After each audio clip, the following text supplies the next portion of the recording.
See the guy who hit you with the bottle. This one, the little one. Oh, with the fucked up teeth. Oh, I've seen him last time I was here. I saw him. Yeah, he's not strong. You can break him like this, but he's not alone. Wish us luck. Yeah. No, I'm looking for him. Let's see. Right over there. Right over there. To my right. To my right. Let's go. See him? Let's go. I'm just gonna go in for it. Scammers! Scammers! Scammers! At this moment, the scammer charged in to attack us. My professional bodyguard decided to engage in self-defense using proportional force to neutralize the threat to our lives. Scammers! Scammers! Scammers! Scammers! Scammers! Scammers! Scammers! And mid-battle, the same gremlin who cracked Christian's skull went to grab a weapon he hid in a nearby bush.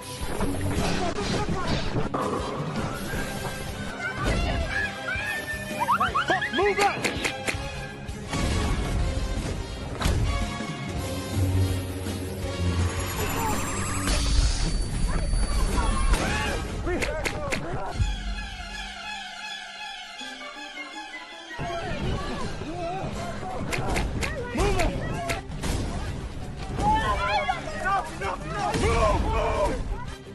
No more scary!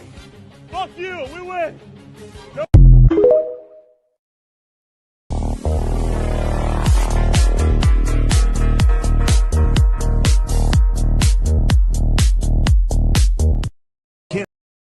Canada's so cocky about like their healthcare and shit. It's like, dude, you know we could kill you if we felt like it, and no one would stop us. I don't know who. I mean, who would do it? I think like France would be like, "Hey, come on, guys, shut the fuck up, France." France, you're next, dude. You're fucking next. Yeah, if you don't shut the fuck up. That's true. We should demand like we allow Canada to exist. Just you know, Canadians, remember that we fucking allow you to exist. True. Does ISIS attack Canada at all? It's not a whole different crowd. It's pretty much the same people that are always here Monday through Friday, you know, and I think with the holidays and traveling and all this stuff coming up and people's schedules are hectic, there's no wonder why most of the people in here that look like they're further ahead look the way they do. It's just because they just they make it up in their mind that they're going to be here regardless, you know what I mean? No matter really what's going on, it's a holiday or not, this is just kind of baked into their plan. And I have said before, this is like as automatic as just brushing your teeth. It's like, oh, gym, and then whatever. Oh, gym, and then this. But they're here constantly. And I just want you to know, like, it's no secret when you see people look the way they do. It's like, prime example, it's time right now, Black Friday, day after Thanksgiving. Every reason to miss. But people are here, so. The more you fuck around, the more you're going to find out. And also, if you stay down here and you never fuck around, you'll never find out. Yeah.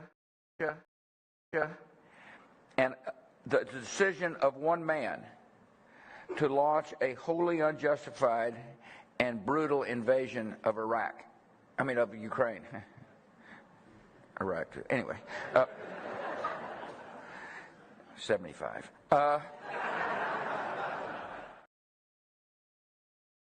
Result of X's new location feature, I've had to find out that every account that's been dictating my mood, personality, and dating habits is actually just an Indian guy engagement farming. Yes, I knew Manmaker wasn't actually Jason Statham, but I assumed Statham-esque, and I was just about to do a deep dive on his thread, How to Date Women 18 to 21, with a picture of Jerry Seinfeld, but now I don't believe a fucking word he said. I bet he's not even yo. And after reading Masculine Beast thread, Men Who Get Pussy Consistently Always Follow These 8 Dating Rules, I even bought his book, The Chad Mindset, which I find out now is actually the Prakash mindset. I bought a copy for my dad, my stepdad. I thought we were going to be a family of Chads, but instead we're a family of Hads, because we've been had. 80% of the women I've been interacting with on here turned out to be Indian dudes. Last week, one of my trad queens posted, I will marry a lovey-dovey, handsome, super calm gentleman who is weak in the knees about me. Naturally, I responded with, next Friday, we meet. No bullshit, no games. I'll grab the Econologe suite, a line I learned from Manmaker. She DM'd back immediately, please subscribe to my newsletter. I did. Assumed she wanted the email, but she didn't. It was an Indian dude. Now I'm getting pussy advice from an Indian dude and using it on a second Indian dude. I feel like I'm in the Indian Truman Show, the Truman Preach Show, or the True Mo Show, Muhammad. Same thing happened with the love of my life, Layla, who posted asking why she's single. I commented back, we can change that, my dear. Winky face, winky face, winky. It's a fucking Indian dude. Now do the $20 hit, man. That was all my money.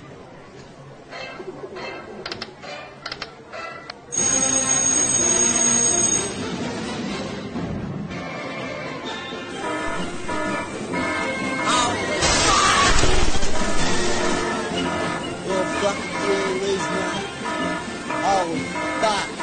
Holy fuck! Stop yelling at me. Daddy's got the fucking sugar now. Broski, the market is so red, I thought my MacBook was bleeding. This is the end, cuz. Yesterday I was a millionaire, today I'm a slumdog. This is not a dip, this is a black hole. Imbeciles, they have no idea.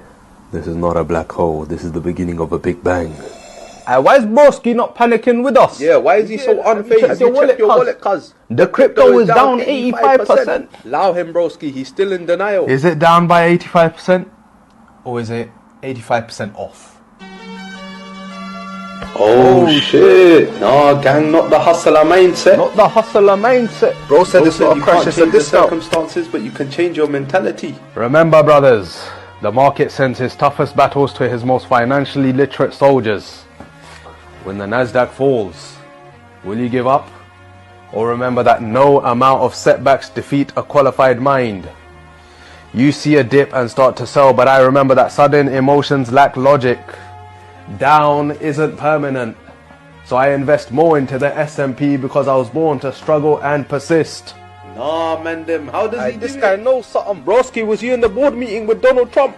So tell me, brothers, when the crops go dry, will you sell your land or sow more seeds, knowing that the harvest will always return?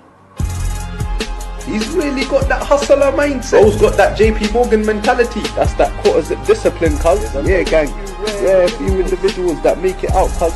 This guy's one of them. I really think XRP could hit $10,000. XRP definitely could hit $10,000. BlackRock is about to buy $9 trillion worth of XRP. That's insane. Soulface, what do you think, bro? Oh yeah, definitely 1,000% XRP is about to hit $10,000, especially because of them going after the SWIFT banking system. Okay, Kay, what do you think, bro?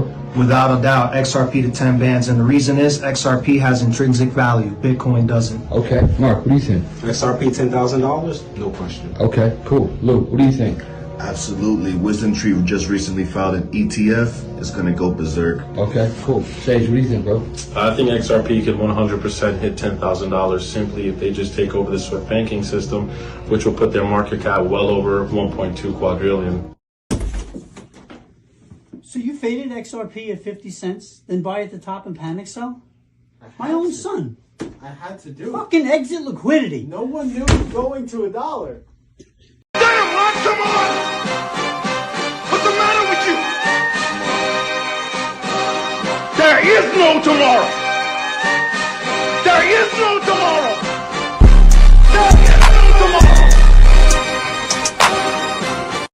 one drunk man is more intelligent than 3 women with PhDs. Thank you so much. That's the Thank you so much. That's the Thank you so much. That's the Miss. Are you worried about her location, player? You know she with me. Quit bothering us. It's purple. Money when you buy. You don't make money when you sell. Every time the world goes tits up and everything goes fucked up, I smile because days like today are days I've made money. I'm actually cash poor. First time in my life I'm poor. I have like 100 grand for the weekend. That's it.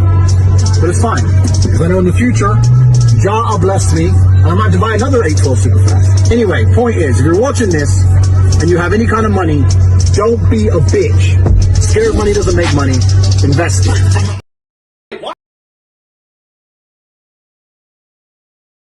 What? Wait, Bitcoin's pumping? Oh my God! First my lungs get liquidated from this massive dump, then I borrow money from my mom to short at 80K because I thought we were going to retest the previous cycle's all-time highs. I thought quantum computing was going to take out Bitcoin. I thought JP Morgan was bearish on MicroStrategy. I thought Michael Saylor was insolvent. I thought dead bodies from the market makers were going to rise to the surface. Now Bitcoin's at 88K and I'm sidelined? I gotta get a job! I gotta call my girlfriend. I gotta call my boss at McDonald's to get a new job. This is such bullshit! I hate crypto so much!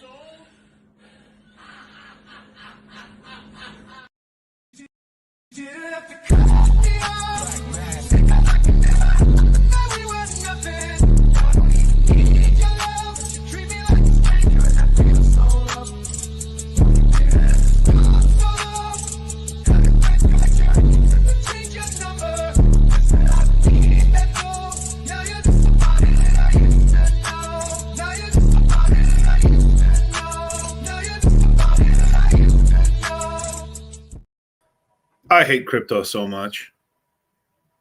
I hate crypto so much, you guys. That's one of the best memes I have found this year, dude. I gotta play that shit again. That shit's so funny. What? Wait, Bitcoin's pumping? Oh my God! First my lungs get liquidated from this massive dump, then I borrow money from my mom to short at 80K because I thought we were going to retest the previous cycle's all-time highs. I thought quantum computing was going to take out Bitcoin. I thought JP Morgan was bearish on MicroStrategy. I thought Michael Saylor was insolvent. I thought dead bodies from the market makers were going to rise to the surface. Now Bitcoin's at 88K and I'm sidelined? I gotta get a job! I gotta call my girlfriend. I gotta call my boss at McDonald's to get a new job. This is such bullshit! I hate crypto so much!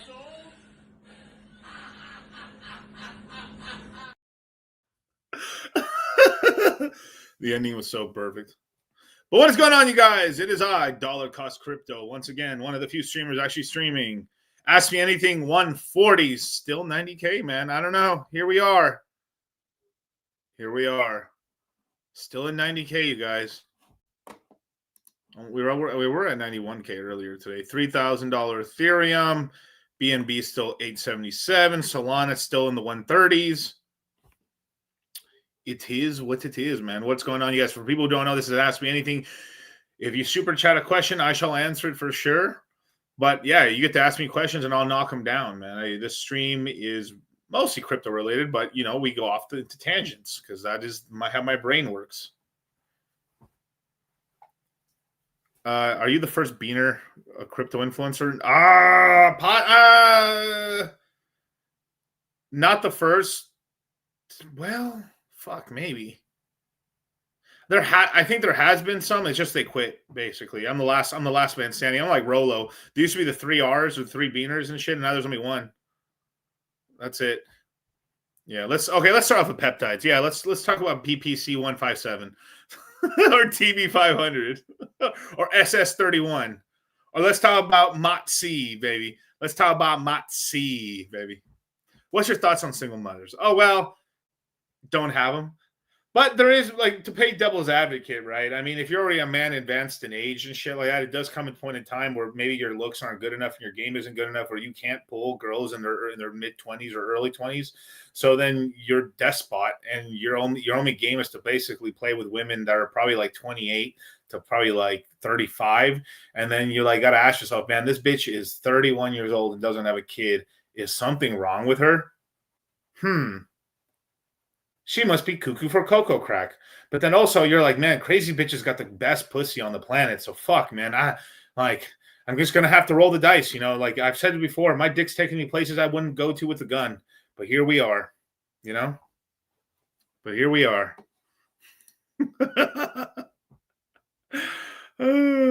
You know, I mean, it's the more you fuck around, the more you're gonna find out. And also, if you stay down here and you never fuck around, you'll never find out. So you fuck around, you're going to find out. But you don't fuck around, you'll never find out. Ain't that some shit, bro? Ouroboros, bro. Ouroboros, man. It's rolling the dice, ladies and gentlemen. Am I still cool? Nah, I'm not cool with Charlie anymore. Charlie who? No, Charlie will be back soon. But what do that sounds like a terrible future. Well, sort of. So it depends on how you look. So like, I know right now looks maxing is all the rage right now. So we're like looks maxing and like gene maxing and stuff. But think about it, right? Well, when a girl has a kid and you know she has a kid, her sexual market value, if we go really dorky right here, has lowered. So then you have access to coochie you would probably never get because you're just not good looking enough to get it, basically. Or maybe, or one of the three aspects of, like, you know, wealth. You know, your game's probably not up to code, or your fucking money's not up to code, or your looks are not up to code. But because her SMV went down because she has kids, you have access to higher level coochie, genetically speaking. So then some guys make the trade-off as they get older, and some men are just forced to. You have to, basically, because they can't pull anything else. So then you're like, all right, well, let me try to pick the best single mother I can. And that's already, like, just that sentence alone is already kind of crazy to even say that out loud, but it is true. So you're gene maxing in a way. We're like, hey, well, fuck it, man. At least my kids are gonna be better looking. I'm cucking myself out of generation in order to make sure my child isn't as fugly or as short, you know.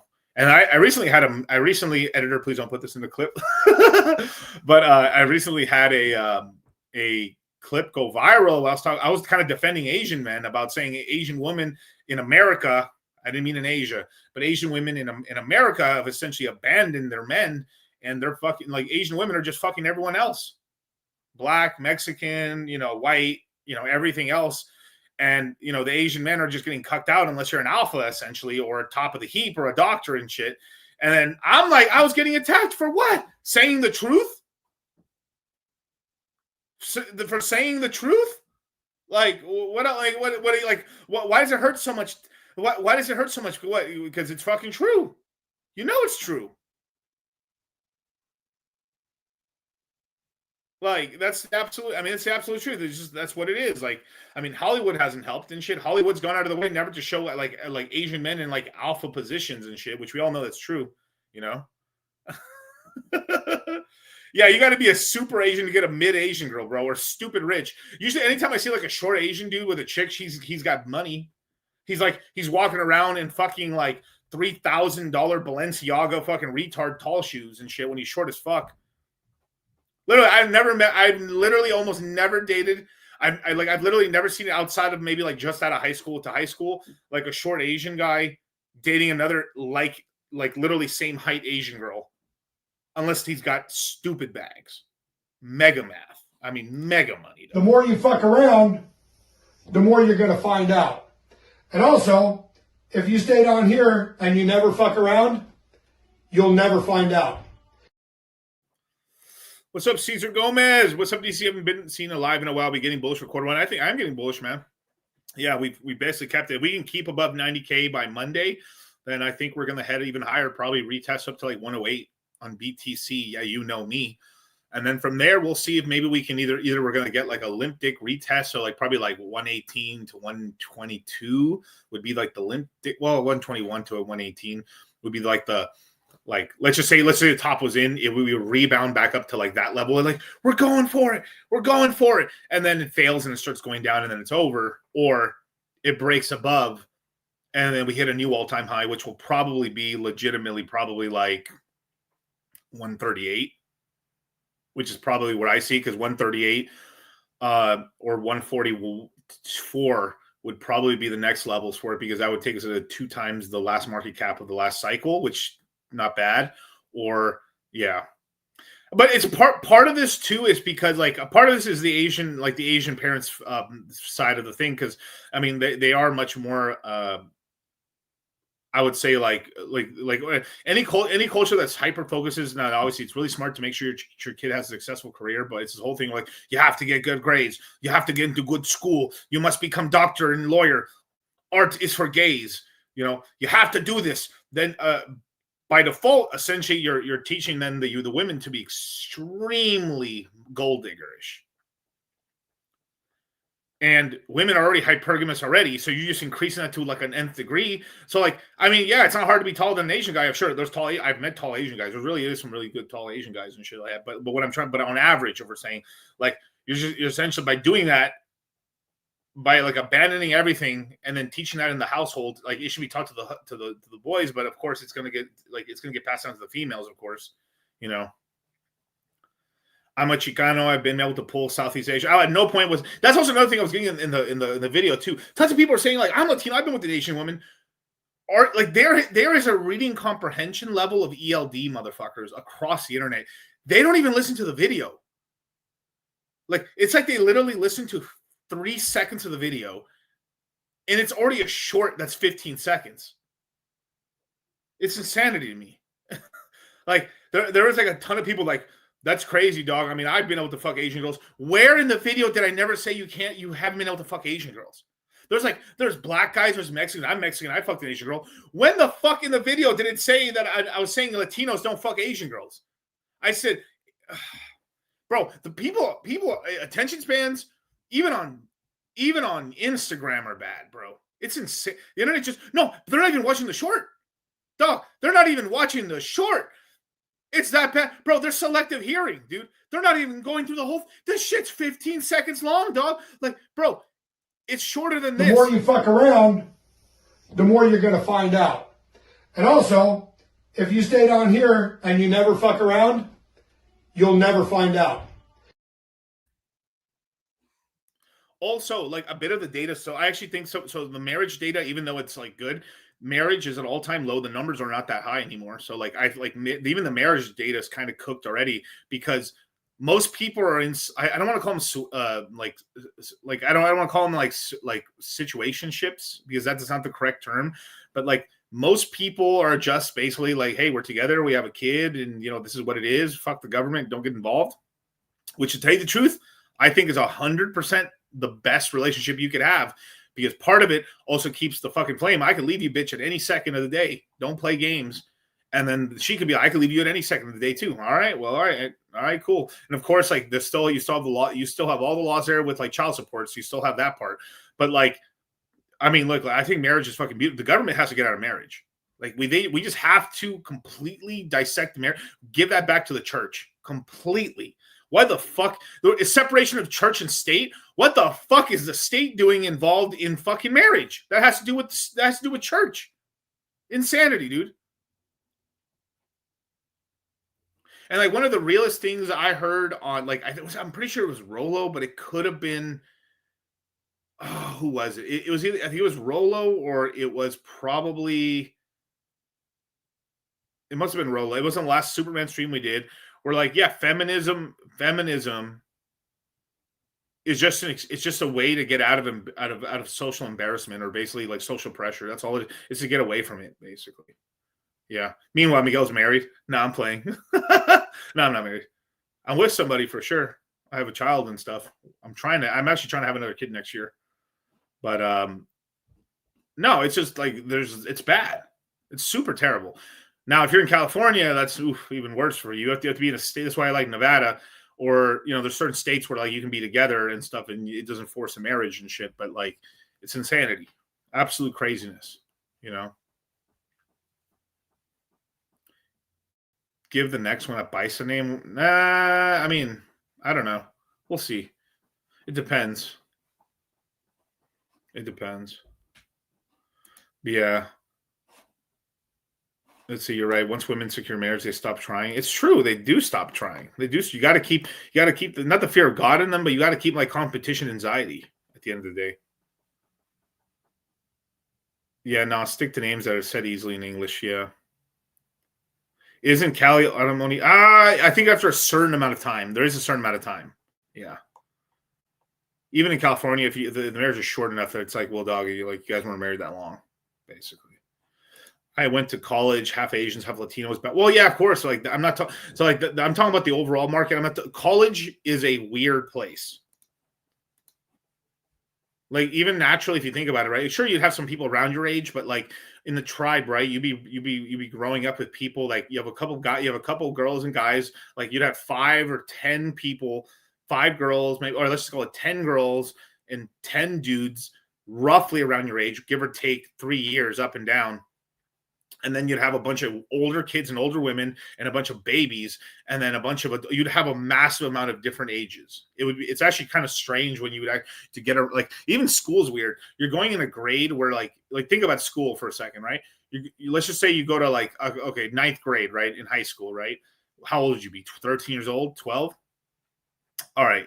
Or whatever it is, could be 14, right? You're about a bunch of 14-year-olds. So you're in a class where everybody is roughly the same age with you within like 6 months, basically. Yeah, college is not the real world, exactly. And then it's also a bunch of it's always the college people who go to college have such you always yap in their mouth, like it's like pseudo intellectuals, bro. Insanity to me, China based its new divorce law on the breadwinner. Men will take the bigger piece of the pie. That's cool. That's pretty cool, man. Cat's Kitchen, yeah. That's a loyal mama right there. Red pill couple. But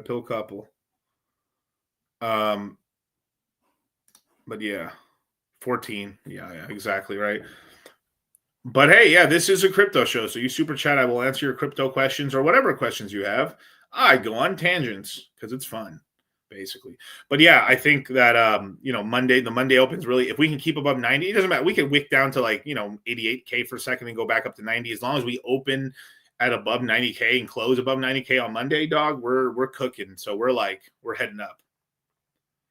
There's no fixing a marriage. It's a humiliation ritual. The wedding is. Well, I don't know. I've never seen a marriage as a humiliation ritual. In some cultures, I do think it is. Like I think there's some cultures where I think it is it's a little more humiliation. But I don't know. At least on the Catholic side of it, I mean, you're just getting married. You're cutting a cake. You have a ceremony. You're both there. I mean, it's kind of beautiful, actually, if you think about it. Both your families are there. You're doing vows in front of the whole thing. You get the family together. You're getting drunk. You have a cake. I mean, that doesn't seem embarrassing to me. But there's probably some other marriages that are probably like it's too much shit, probably, but it is what it is.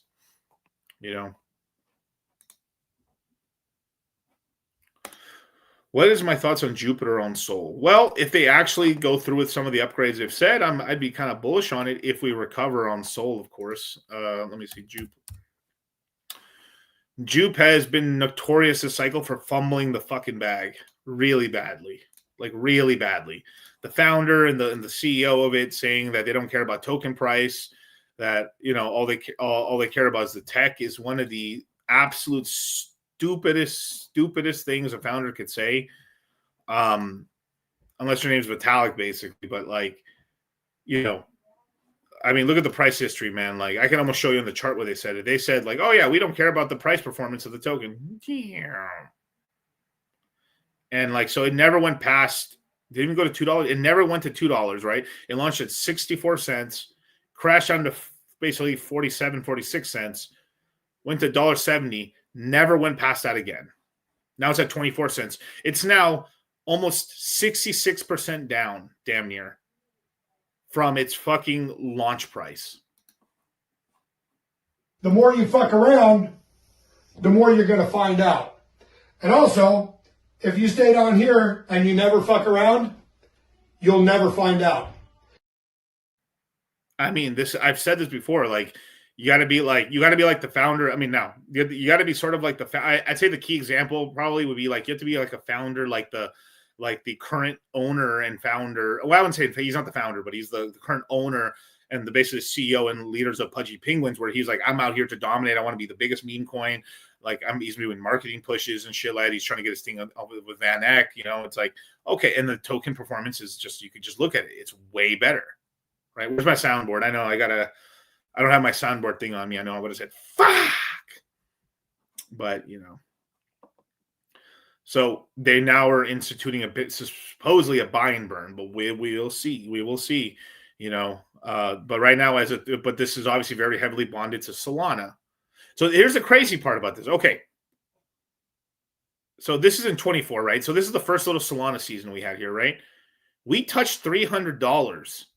Let me go look at Solana. Okay. When did we touch $300 on Solana, right? Okay. Let's look. Okay.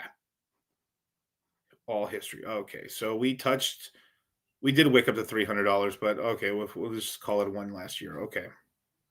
Let's just say 250 here, 260. We know it went to 300, but okay. Lying stacks of shit. January 18th. Okay. Now let's go back to Jupiter for a second.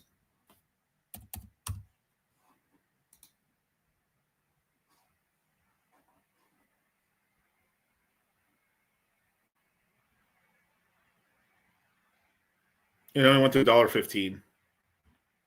So all-time high. And then nothing. So the team and people and insiders are just dumping the token basically and didn't allow it to get an all-time high. So it literally, if you go here, right? So where is it? Yeah. So here. So we had a lower Solana price here, and it still didn't. I mean, that's all you need to see. Let me see Radium. I don't know. Let's compare Radium. Where did Radium do? Right. So obviously there's a 21 cycle. Let me just delete the 21 cycle. Let's go to this. Okay. Oh, look at that. A higher all-time cycle high. Even after Solana topped. Wow. Oh, boy. When will you learn?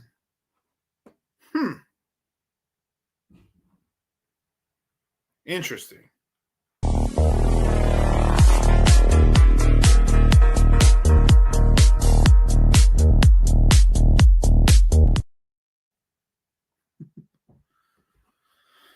Take me back.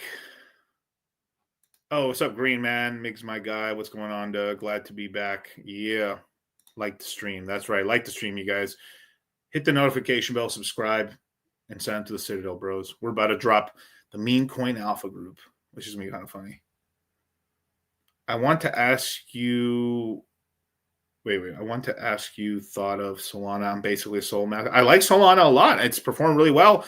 In the beginning of the cycle, I didn't like it very much. I stayed out of Solana. I made some money on Solana last cycle, but I sold it out pretty, not early, but like I got out like at a decent price on Sol. I just can't remember for the life of me right now the price, but it was kind of early, probably in the 80s, if I remember correctly, on Sol.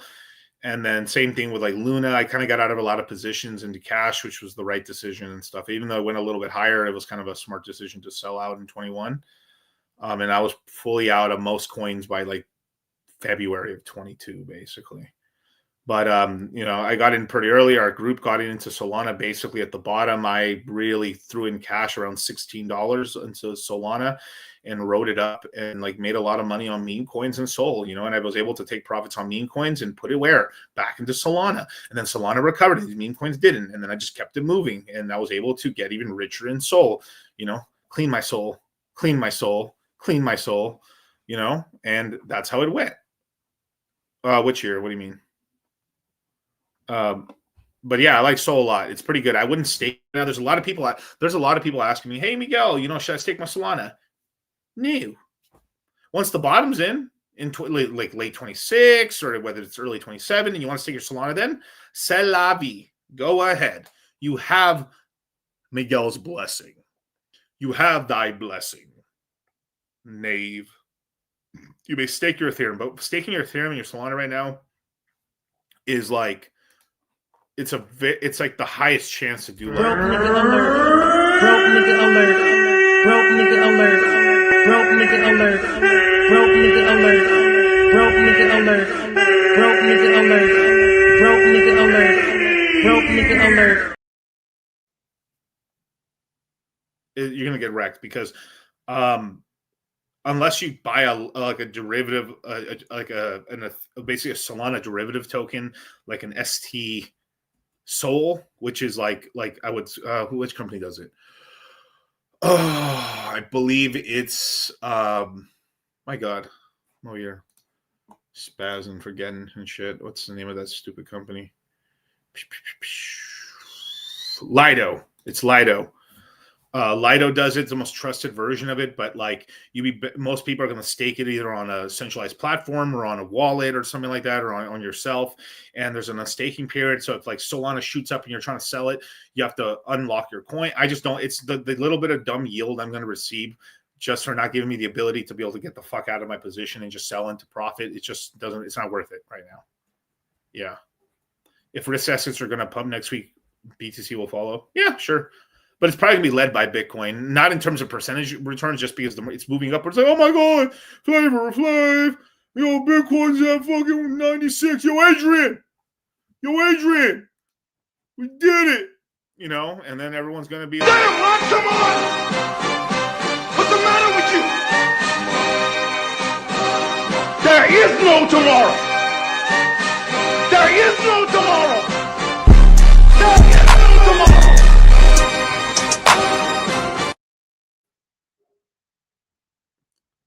And then we're pumping, basically, right? So it's like, yeah, PX hit an all-time high today. That'd be funny as fuck. I wish. Well, the whole ecosystem is basically for free from you now. I mean, it's like all-time low. Oh, that makes more sense.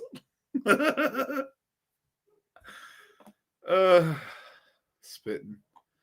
Well, we got some super chats. Let's start, man. All right. What are your thoughts on... Oh, yeah, I remember that one. Sorry. Ken Rose. What's going on, man, with the $10 super chat, man? Hey, Miguel. Happy Turkey Day. Hope you're blessed Thanksgiving. I just want to know how we were looking for the rest of quarter four this year. It looks like we're retesting up. At the very least, we're going to get probably like a small retest back up to maybe like 120, maybe 118, and then it peters out basically like that. But pretty much we are, let's see, T-minus 2 days away from the official end of quantitative tightening. And then, so it looks like to me, like we're going to have a run up. We're going to have like buy the rumor, sell the news sort of event into the interest rate cut. Now, if the interest rate cut doesn't happen, bad.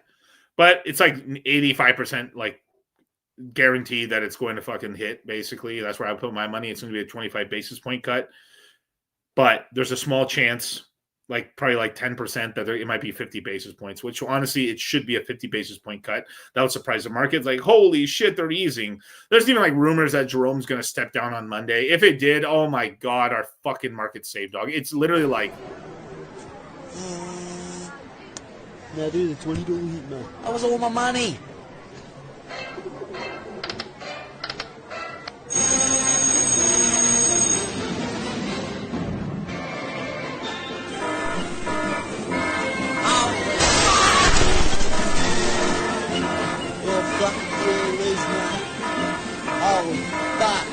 Holy fuck! Stop yelling at me. Daddy's got the fucking sugar now.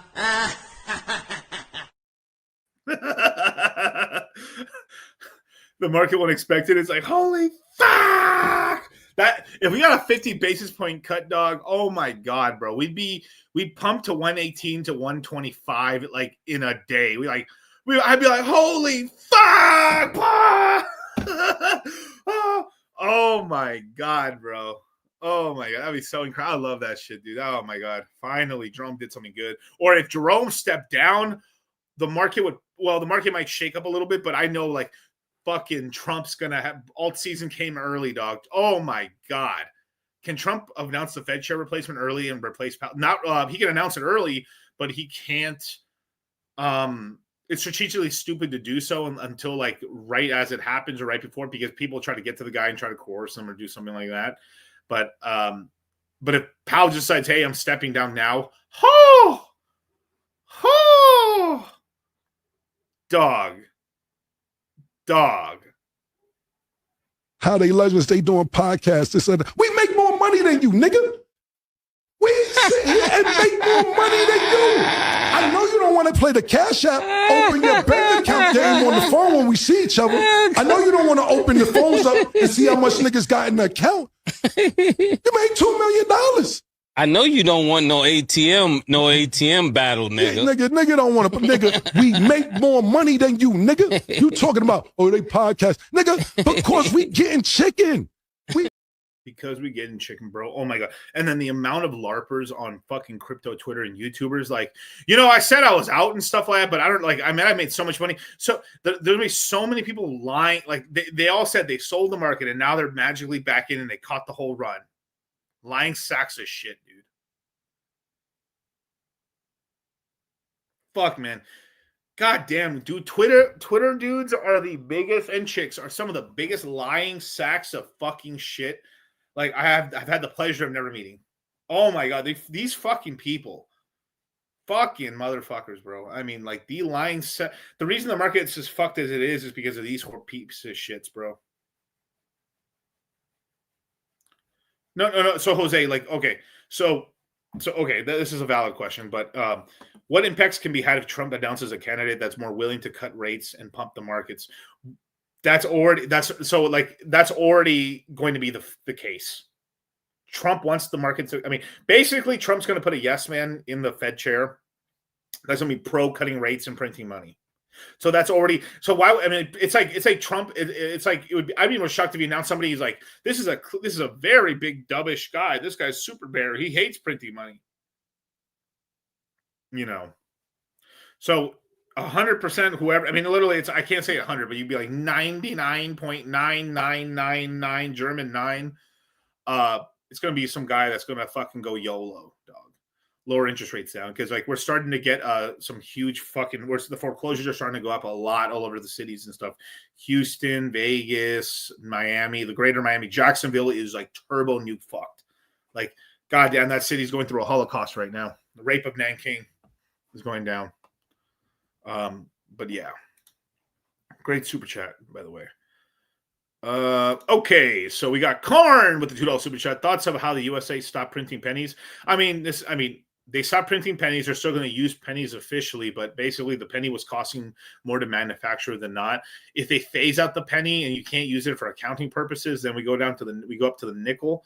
Then that's not good because then I believe that causes inflation to go faster because you can't increase prices by pennies anymore. You're increasing by 5 cents, and it's just like it's a slippery slope. They said we were losing like $30 million or $26 million a year printing pennies. I mean, fuck, the government spends more money on dumber shit than that. I think that was a useful cause, personally. Yeah. 200K by bro, if it happened, bro, the only way 200K Bitcoin will hit now. The only scenario that I see that happening right now at this point, right? Whoa. The only way I see Bitcoin hitting 200K before the end of the year.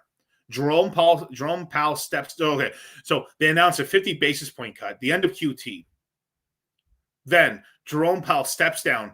Trump and puts a brand new Fed governor in place. They cut interest rates by 100 basis points. They start doing quantitative easing. Oh, fuck, dog.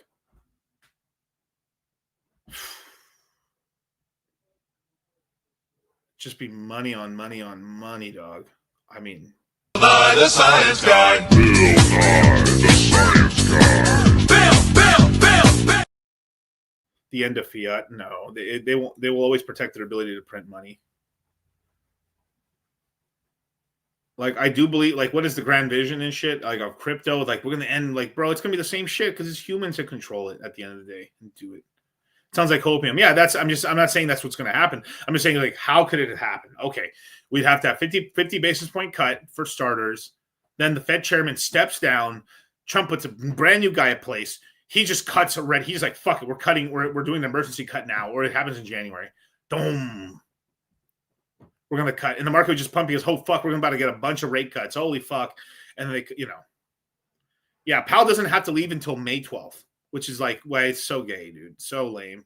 I mean, he should just step down. I mean, he did a good job out of that, but he did it wrong. He should have started cutting rates by January, but he was being kind of a pussy. That's it.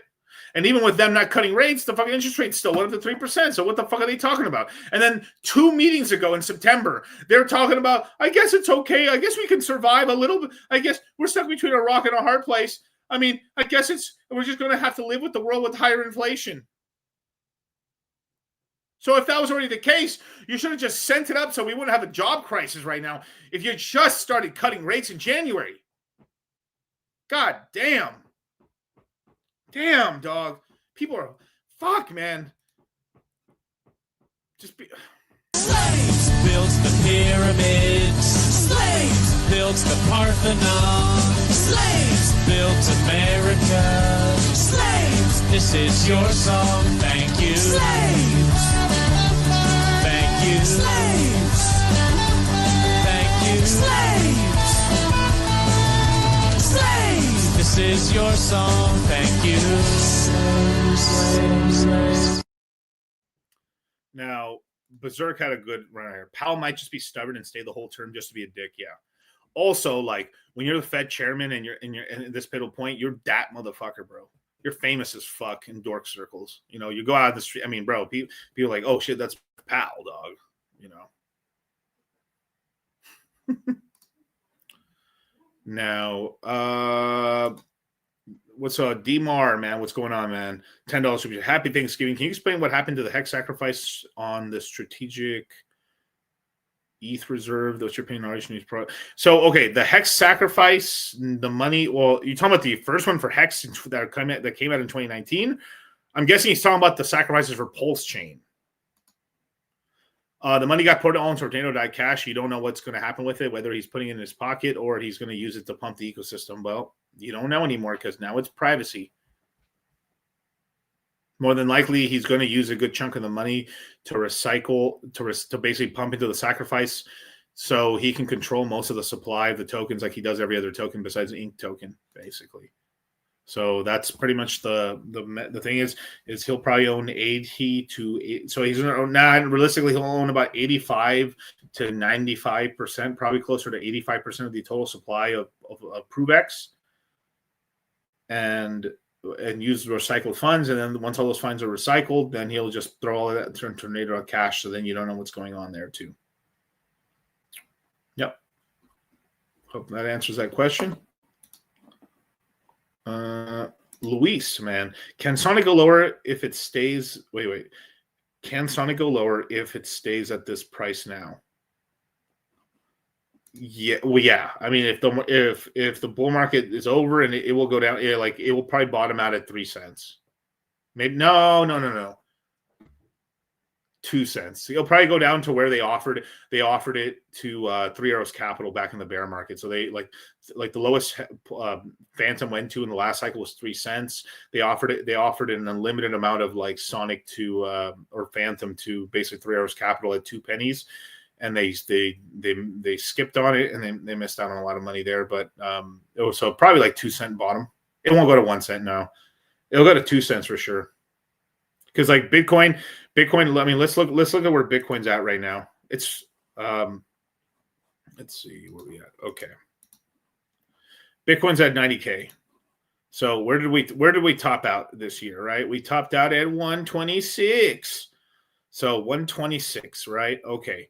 What is an 80% correction on Bitcoin from 126, right? Well, let's do the handy dandy calculator math here.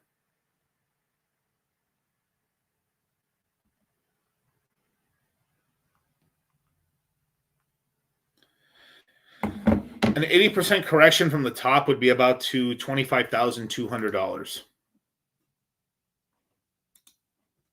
So it won't go that low because you have just much larger buyers. But so it'd be because if 126 is the top, which is kind of shitty top, the bottom would probably be $33,000, $31,000. Now if it's being heavily purchased and stuff, it can go as high as like maybe $52,000 being the top. That's kind of the range there, really. So it's a 70% drop. So let me see, 2,600. Yeah, so like So a 70% correction would take it down to like $37,800 roughly. So that's probably somewhere in the range there. So it could be like low 30s to high 30s is probably the range, or to maybe max high like 40s. But there is a world I see where they just get so cheap that like these large institutions like BlackRock just don't let Bitcoin go below where they bought it at, and they basically weren't able to buy. If we look at where they bought in January, let's look at Bitcoin in January, right? Of 24, right? Let's go here. Let me get rid of this. Boom, there. Where's 24? Okay. So basically, if you look at here, right, like on average, they got in around $40,000. So you could see them trying to defend they won't let it go below 40,000 just because they don't want to be in any paper losses, and then just make a bottom on Bitcoin at 40,000. So like in the bear, yeah. If do you think Bitcoin will go that low in the bear market? Well, yeah, it can go that low. Like if 120, the reason it's so bad that we topped that at 126 is because that's fucking horrible.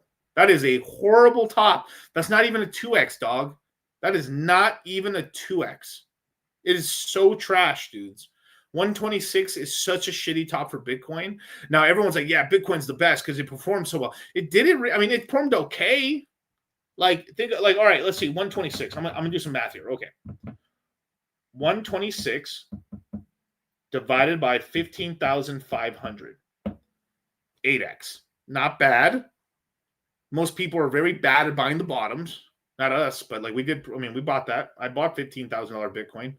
I think 15,800 or 15,900. I bought a lot of Bitcoin at 18,000, at 20,000. But most people, they were buying their Bitcoin. Even CT guys were all afraid. I don't know, it's going to go even lower. It's going to drop down. And then so they bought about like 25,000, or like some people had to wait until we were multiple times. We corrected above $20,000 and shit. And it's like, okay, I'm going to buy some Bitcoin here. I'm a structured investor, JG Wentworth. All right. But most people, let's just say what happened. Most people, let's just say they bought at 25,000, right? So let's just say this. Okay, 26,000. This is also been the fact that these people didn't fucking ratio trade, didn't fuck up their trades, or didn't even retarded with leverage and fuck themselves. But let's just say $25,000, 5x. Look at the difference. Me buying at 15,000 versus them buying at 25,000, 3x more on my money on the original capital invested at the bottom. A 5x versus an 8x.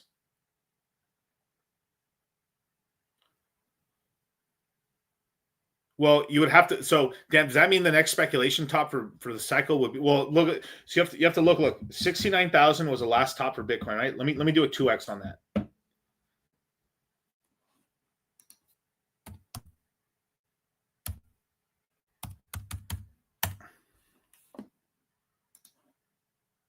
That's a 2x from 21 if we had hit that, right? We didn't hit that, right? So let me do the math again. So let's do 126 divided by 69,000. 1.8, which is basically like a 20%, a little bit 18% off or so on the percentage it needed to go up to. So like the next cycle would be at least half of that. So, okay, so let's do the half of that. So 126, fuck, that's trash, dude. It would be like, let me do the math here again. So 126, 2. You guys want to know the top? You guys want to know the next top? If this is the math, and then every cycle the Bitcoin's getting shittier on pumping, do you guys want to know the next Bitcoin top? I literally could tell you right now. It's such shit. You won't even believe it, bro. You won't even believe it, bro. It's so fucking trash, dog. Now, if you buy the bottom, you'll still make money, bro. Spooky Bear's close, bro. You were close, dog. 189. Broke nigga alert. Broke nigga alert. Broke nigga alert. Broke nigga alert. Broke nigga alert. Broke nigga alert. Broke nigga alert. Broke nigga alert. Broke nigga alert. Now let me do the math on like the X's on that cycle. So let's just say we do crash to like let's just do like 80% correction on Bitcoin, which is I'm being generous here because I know they're going to buy it up a little bit. But like I'll be nice and say $25,000 bottom on Bitcoin, which would be fucking the worst, bro. But like, or no, let me be more pragmatic with it. Let me go 12,000.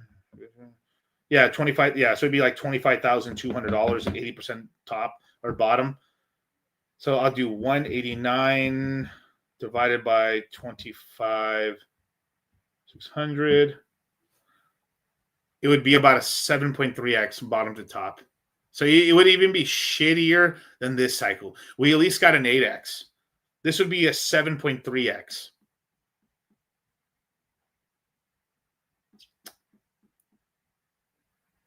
So ETH would be, well, if it starts getting more the bid launch faster than this cycle, but if not, I mean, fuck, ETH might only fucking go to like 6K for lucky.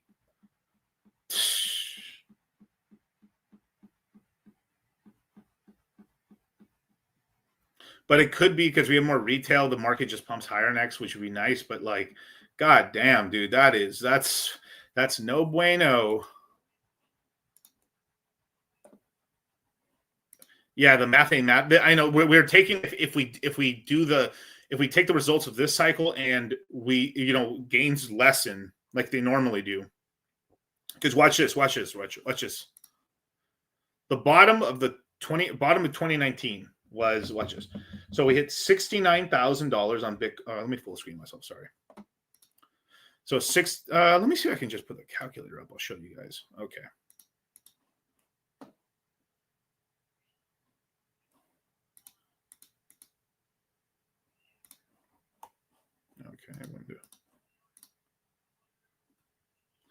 Okay, so $69,000 top last time, right?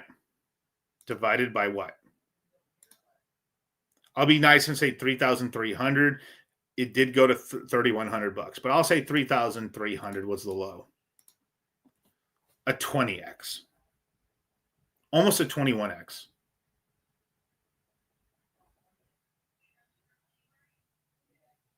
Now, let's just say we did the same gains. Well, let me show you what like we could have done, right? So we bottomed out at $15,500 this cycle.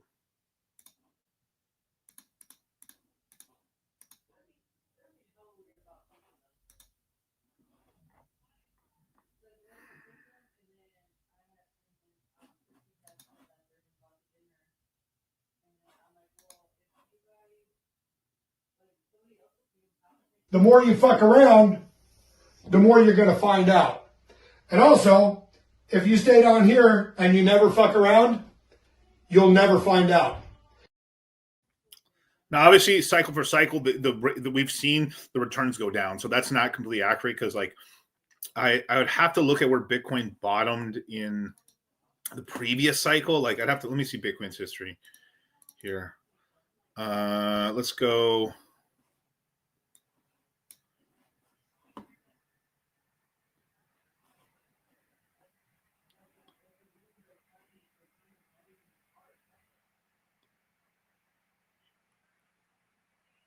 I have to remember where exactly the bottom was for Bitcoin in the 17 cycle.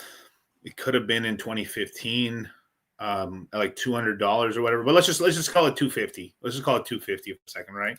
So let's just say, okay. So let's just say 20,000. That's me rounding up a little bit. Divided by 250 was an 80x. Another universe is cooking right now. Oh, bro. Other universe, Miguel and you guys, we are cooking, dog. So we went from that one cycle later to a 20x to this cycle to an 8x.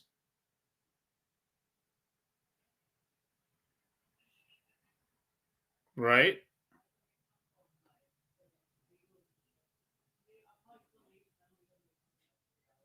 And if we got this, and this is me being nice here, but like at $25,000, right? That which is like if we 80% corrected down and it was really bad and no one bought and Sailor got liquidated, everyone got fucked in the ass, and then we bottomed or whatever because that's what all the bears on Twitter want for some fucking stupid retarded reason, and we did 8x again.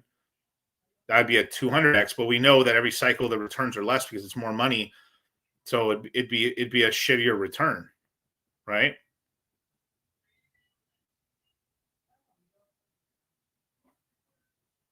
So like it'd be like a 3x probably, you know. Oh, not 3x. I'm sorry, but like it would be like one. Yeah, it'd be like shit. I forgot I did the math here. My bad.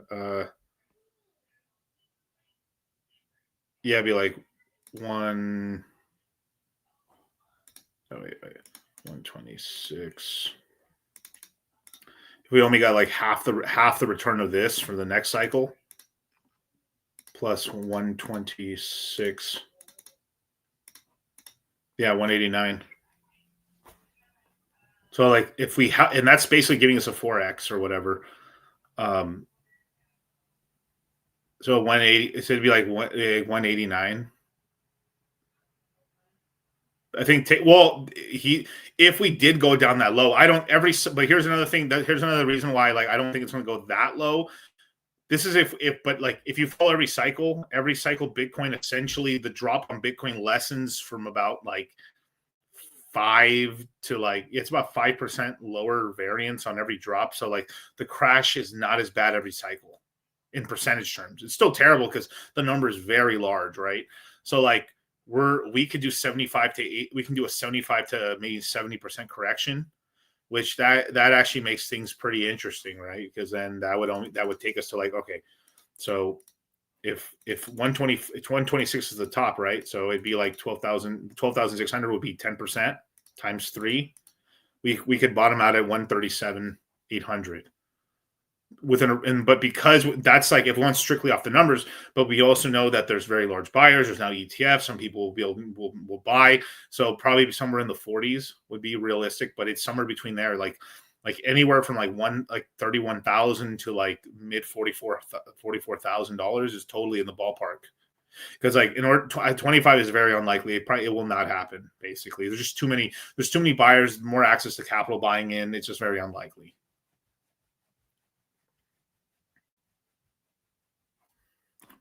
Well, let me do some math here. If we did go to 138, right? So 138. Yeah, 141. Yeah, and then that get us closer to possibly like it drops in the 40s. It goes slightly below $1 trillion market cap. Yeah. Do you personally think 40? Yeah. I mean, if this was the top and we're just going down to that point as an example, then yeah, I'd probably say the 40s. That seems very. Do we not think? No, I don't think 126 is the top. I think we're going to get another at least one more retest, or a brand. I think we're at least going to break up to like 138 before it's cooked. We'll have to see. You know.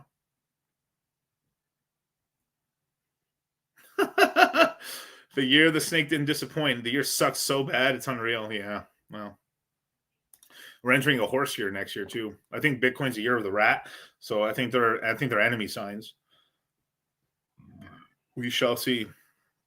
How likely are we in the bear market? I don't. Well, it's possible. It's like 40%. It's possible, but usually like if we're so like kind of like worst case, it's like we just have another kind of like relief. We'll have a decent relief bounce, and then it's cooked basically. Or we then head up into one more run up and stuff before the end of January. Should I buy if it drops lower? Well, it depends on how much it drops, right? We're just going to have to see where we're at basically. How does ETH peak at and this peaks at? Well, it's because Ethereum was. I've been telling you. So there's been funny business going on. I think Ethereum was basically subverted, and they're essentially buying up the supply in order to control it, and then they're going to send it on the next cycle. Basically, Ethereum completely underperformed because of just interventions. Also, the ETF, like the SEC, it was fighting an uphill getting the SEC out of here. You know, you have to understand, like Trump's only been like since. This year has basically been his first year in term. Like we had a fucking very apprehensive U.S. government, apprehensive SEC. We've cleared all that out. Now we have people that at least are supporting it or trying to become number one in it and stuff like that. So it's like, you know, if we had that since the beginning of the cycle, Ethereum probably would want to go on a little higher. Maybe we'd have the ETFs a lot sooner. The more ability of supply getting absorbed, basically. You know. Yeah, the whole banks and institutions like Ethereum versus that's why I find like the whole XRP thing such cope, bro. Like their entire like market demand value shit structure is complete horseshit, bro. Like it's all going on Ethereum. I really think XRP could hit $10,000. XRP definitely could hit $10,000. BlackRock is about to buy $9 trillion worth of XRP. That's insane. Soulface, what do you think, bro? Oh yeah, definitely 1,000% XRP is about to hit $10,000, especially because of them going after the Swift banking system. Okay, what do you think, bro? Without a doubt, XRP to 10 bands, and the reason is XRP has intrinsic value. Bitcoin doesn't. Okay, Mark, what do you think? XRP $10,000? No question. Okay, cool. Luke, what do you think?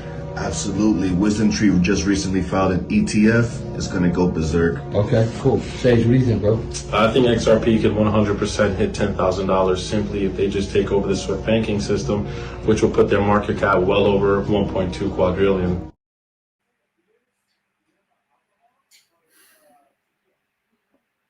GG says XRP is the biggest scam. He's probably right. Very right. If Kamala won, do you think the bull market would have been different? That is a good question, Spooky Bear. That is. I think the way things have transpired, I think economically we would have been more fucked, but the markets would have pumped more technically. Just the way if just because they would have done more illegal ways to funnel money out of the government. So basically, they would have fucked the dollar. I think we would have higher inflation right now under Kamala. I don't know. It's just people like, I think there'd be a lot of little kids missing. And I think there'd be more people dying around the world than there is today. But the bull run would have gone probably a tiny bit better, which is, it's kind of like, if I'm being real pragmatic about what I'm about this, if I'm really going down this kind of this idea arc right here, yeah, there would have been a lot more. There probably would have been some more wars. There wouldn't have been the tariff trade war with China. China would have just sent more fentanyl into the United States. The cartels would be more powerful. Kamala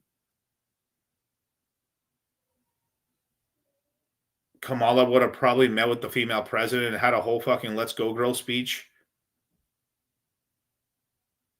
There'd be more trans shit, but they would have like pumped the market a little bit more, because then they're like, well, the good, we're winning right now, so yeah, the crypto market probably would have pumped, like worst case, like probably Bitcoin would probably be in the 160. Nah, like if I'm just trying to fuck, man, because then the SEC would have been against the ETFs, but like we still got them under. So they were always because. So okay, just being real about this. So the Democratic Party was softening on crypto a little bit because it became a political issue. So we probably still would have had the Bitcoin, Ethereum ETFs. We probably wouldn't have had the rest of the ETFs, but we would have had Bitcoin and Ethereum only.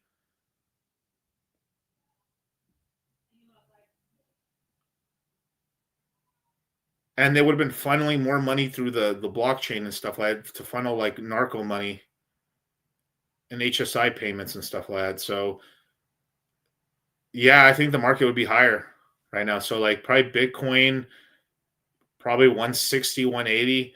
Ethereum would at least be $6,000, probably, maybe $7,000. More money printing but corruption and handouts. Yeah, and then the children missing, more organ harvesting, just more bad stuff around the world. But hey, you guys are richer. God damn, dude. Ain't that some shit? Ain't that some shit, dog?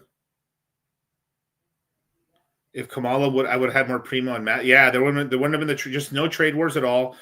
The only X factor is the Ukraine war. It could have been much more. The Ukraine wars probably would have turned out much more deadly because we would have armed them much more heavier. Because obviously, like Biden was funneling a ton of money out of that country there, so we would have been more deeply involved in Ukraine probably. Yeah, but with Kamala, Bitcoin would have been taxed and up the ass, highly regulated. Who knows? Yeah, it's true. The price would have been higher, but more bullshit laws and more taxation and fuck, dog. I think we went down the right path. It's just like we had to take medicine with it. It just sucked. It's just more. But also, that you know what would happen too under Kamala? I bet you there would have been regulation against meme coins. I think they would have. I think we would have much more. I think pump funds still would have hit, but meme coins would be more illegal. Basically, I think they would have gone after meme coin founders as they do like scam token ICOs. But NFT founders would have not got in trouble.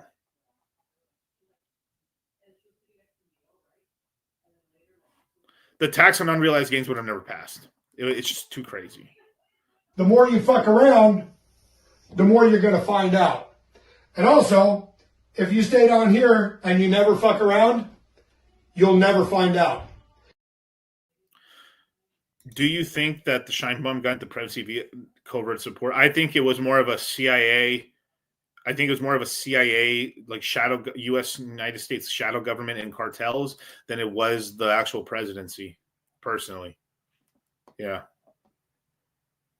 I think it was just because the CIA uses the drug trade profits to fund shadow projects for the CIA, as well as payoffs in the CIA, and a lot of the operations they need the money for, and the cartel just needs the money, right? And they want to consolidate power. So like it's just, and then also the banks in Mexico need the money as well for deposits, because they have to launder the money. If that money doesn't get in, the Mexican banking institutions will collapse because out of lack of dollars and pesos deposits, basically. So the entire economy runs on Duncan. Do you think that yeah, absolutely. Yep. I believe truly, yeah, we're going to attack Venezuela unless he steps down, basically. They've warned him already. But I think we're stepping closer into invading. Yeah. We're essentially getting into more deals. Like basically we're because we've deglobalized, we're reglobalizing, but just for our sphere of influence, which is into the Americas. So we're going to be trading more with Mexico, Canada, basically any Latin American country, essentially, just to be able to strengthen ties and basically push our influence on those countries, so they don't put any money into take any money from, like, pretty much China or Russia, basically. Let me see where if I have the quote here, if I could show you.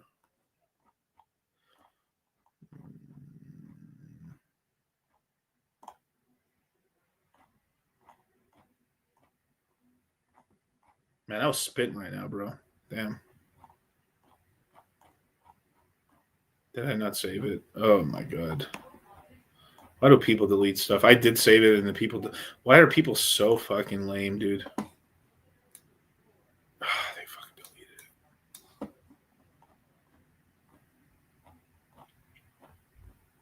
it.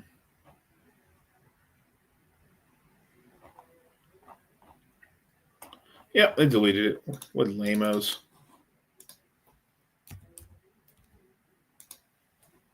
Let's see if I can find it.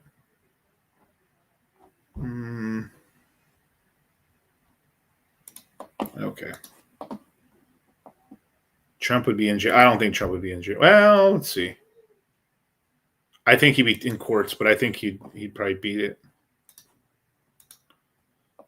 So you look here. Damn, shut the fuck up. 2 old airline pilots, drug dealers, human traffickers. Please consider the airspace above the surrounding Venezuela to be closed in its entirety. Thank you for your attention on this matter. President Donald Trump is just getting closer, dog. We're getting closer.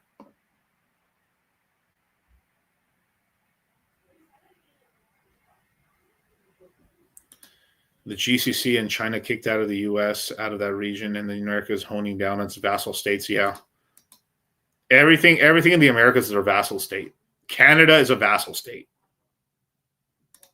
Canada's so cocky about like their healthcare and shit. It's like, dude, you know we could kill you if we felt like it, and no one would stop us. I don't know who would do it. I think like France would be like, hey, come on, guys, shut the fuck up, France. France, you're next, dude. You're fucking next. Yeah, if you don't shut the fuck up. That's true. We should demand like We allow Canada to exist. Just, True. you know, Canadians, remember that. We fucking allow you to exist. True. Does ISIS attack Canada at all? Yeah, Canada's a vassal state. We could basically take the northern states of Mexico today, and it wouldn't be too much bullshit, but it would take a while to absorb them, and then we take the rest of Mexico within another 20 years. Because it would take I think we could take all the northern states, maybe like all the top states of Mexico, and then another layer of Mexican states there, and then just put another border right there across Mexico, take all of Baja, keep the wall there, make another wall down there, and then basically start infrastructure building out that part of Mexico and take it, absorb it. And then over time, it could take another 10, 15 years, and we just take the rest of Mexico at that point. Be smart. I mean, it's been take all of Canada, take all of Mexico, and go all the way down to Panama, basically. Because the Panamanians were over here doing deals with the Chinese, selling out the country and shit. And like, we should have never gave them the Panama Canal anyway. So like, conquer. I mean, what are we doing? Like, you might as well. Why don't we increase the whole footprint and shit like that? I don't know. And it makes more sense. We could take the northern states anyway in Mexico, just because they're already pretty Americanized already. We take Tijuana. Now we got Hong Kong. Took Baja California. I don't know why we didn't take that. During the tequila crisis, they were selling it, and America didn't buy it like a bunch of retards because we lost our fucking testicular fortitude. If any country offers you a large swath of land near your land, you always fucking buy it. Super fucking stupid. You don't buy land. Dumb. When has it never worked out in American history to buy land? Never. It's never not worked. As a matter of fact, I think we should take over Greenland and Iceland right now. Fuck it. Brrr. Just take it. Fuck. What you gonna do about it? Nothing. Not a goddamn. The more you fuck around, the more you're gonna find out. And also, if you stay down here and you never fuck around, you'll never find out. What are we doing right now? Look. Okay. Let's be for real. Look, man, fuck around can make me president, man. We're gonna have some world change. We're gonna have some border changes. But let's be truthful here. Like, why don't we take over Cuba? I mean, fuck, just like, hey, bro, all right, enough. Hey, you guys come over here. Any Cuban that wants to just get Cuba, I mean, like, all right, Miami's already the capital of like Latin America. So like, the city's already Cuban anyway. Who gives a fuck then? I mean, let's just take Cuba. What the fuck are we doing, bro? Take over Cuba. All right, Fidel, brah. Oh, whatever, Fidel's brother or whoever the fuck. Just enough. Take that. We need our cigars. We'll fucking, American-made Cuban cigars. Doesn't it have a nice ring to it? We add a nice little aircraft carrier. We add a nice airport and stuff like that. We just make all the salsa clubs and all the fucking like Cuban clubs, and we import all these cars and stuff. We make that a new Puerto Rico. I bet you these Cubans are way lazier than Puerto Ricans. Wouldn't that be nice?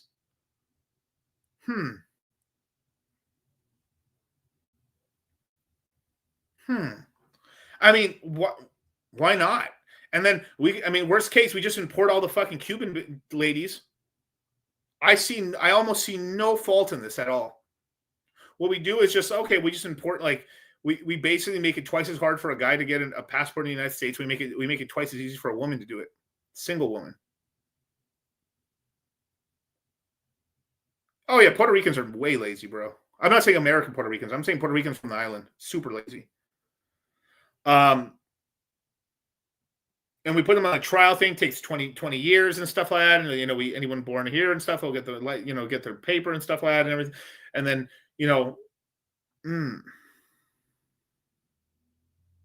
I talked about it earlier, but basically I think it's very good. It's going to start, I think we're going to run into like a 5-day run of like, I think next week's going to be pretty positive because like, I think literally Monday is the 1st, right?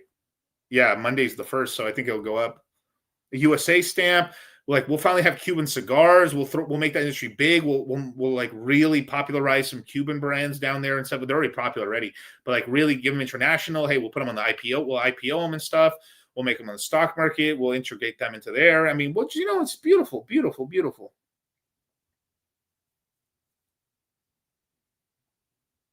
I might start conquistadoring a lot of islands in the Caribbean. I'll probably leave DR and Haiti alone. Myron pissed off the Puerto Ricans. Man, the Puerto Ricans pissed himself off, bro. I mean, I've been to Puerto Rico, dog. I'm telling you, there's a lot of truth. I wouldn't probably say it the same way Myron's saying it, but there's a lot of truth in what Myron's saying about I've been to Puerto Rico, bro. God damn, to get anything fucking done paperwork wise in Puerto Rico is god damn, dog. Oh my God, bro. It's so bad, bro. And I've been to Mexico. Mexico is, I mean, it's called, say whatever you want about Mexico, but like, at least I'll be like, all right, here's some cash. Give me this paperwork and let's get it done. And it's all right, here you go. At least we can get that done faster. I mean, fuck. At least the bribes are fast, bro. It's just poverty level slowness and just dudes that don't want to work on weekends and fucking nobody, like, they open late. They close early. Like hurricane. Oh my God, bro. I'm telling you, bro. Ask Franklin. He knows. He knows. Say, Franklin, tell me if I'm lying, bro. I'm not even talking about the women and shit, like, you know? But, like, man. Mexico, you can pay to have shit escalate. Oh, yeah, fuck yeah. Of course. Cash rules everything around me. Cream, get the money. Dollar bill, y'all. Are USA or Mexico ghettos? Mexico, I mean, well, Mexico's, of course. They're just less. I mean, they're much more. I mean, they're if you go band for band, worse. I mean, poverty's poverty. I mean, there's some really poor places in here, but I'd probably say you have more access to more futuristic tech here in the United States. So you have more of a chance to get out of the poverty in America than you do Mexico. But I would hate to live in either one. But Mexico worse, of course, because you're more stuck, and you're just basically the only way out is basically drug dealing or fucking doing horrible shit to get out, or just essentially risking it all and walking out of that area, doing to the Rio Grande. I mean, it's basically like, fuck this place, I'm out of here, and just leaving in the middle of the night or early in the morning, like, oh, I'm just going over to the next town over. We're doing some bit thing, and then just keep walking. Just keep walking, or take a truck, take a horse, take a donkey, and just keep going. Keep going. And that's the people you want anyway. The people that are willing to risk it, say, fuck this, I'm out of here, fuck this shit. Like, they at least have the entrepreneurial spirit and the balls, or at least like they're risk takers, you know? California's the best state in the United States. Cope more. Who said that? Well, weather-wise, California does have the best weather. I mean, let's be honest. Miami's pretty nice for most of it, but there's times where it rains so bad, bro, and the humidity does eventually get you kind of annoyed.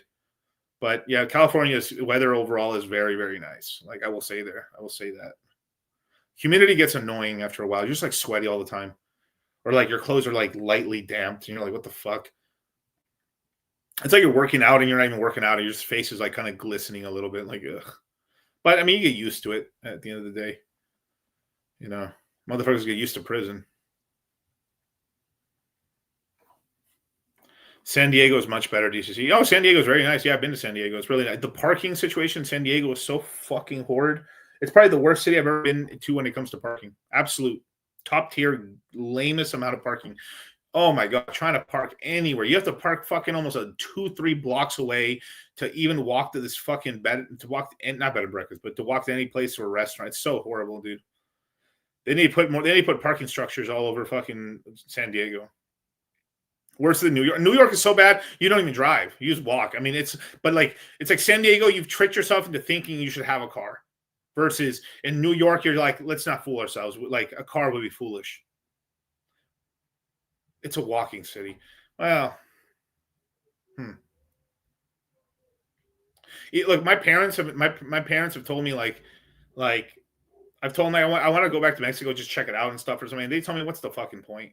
I mean, really, I'm like, so if we did go to Mexico, we're probably just going to go to vacation spots and just check out really cool places and stuff like that, not just go back to the hometown. He's like, what's the point? He's like, all the people who used to live in the rancho, they're all gone or dead now. They're all gone. There's like one. There's not even a family. I think there's one family left.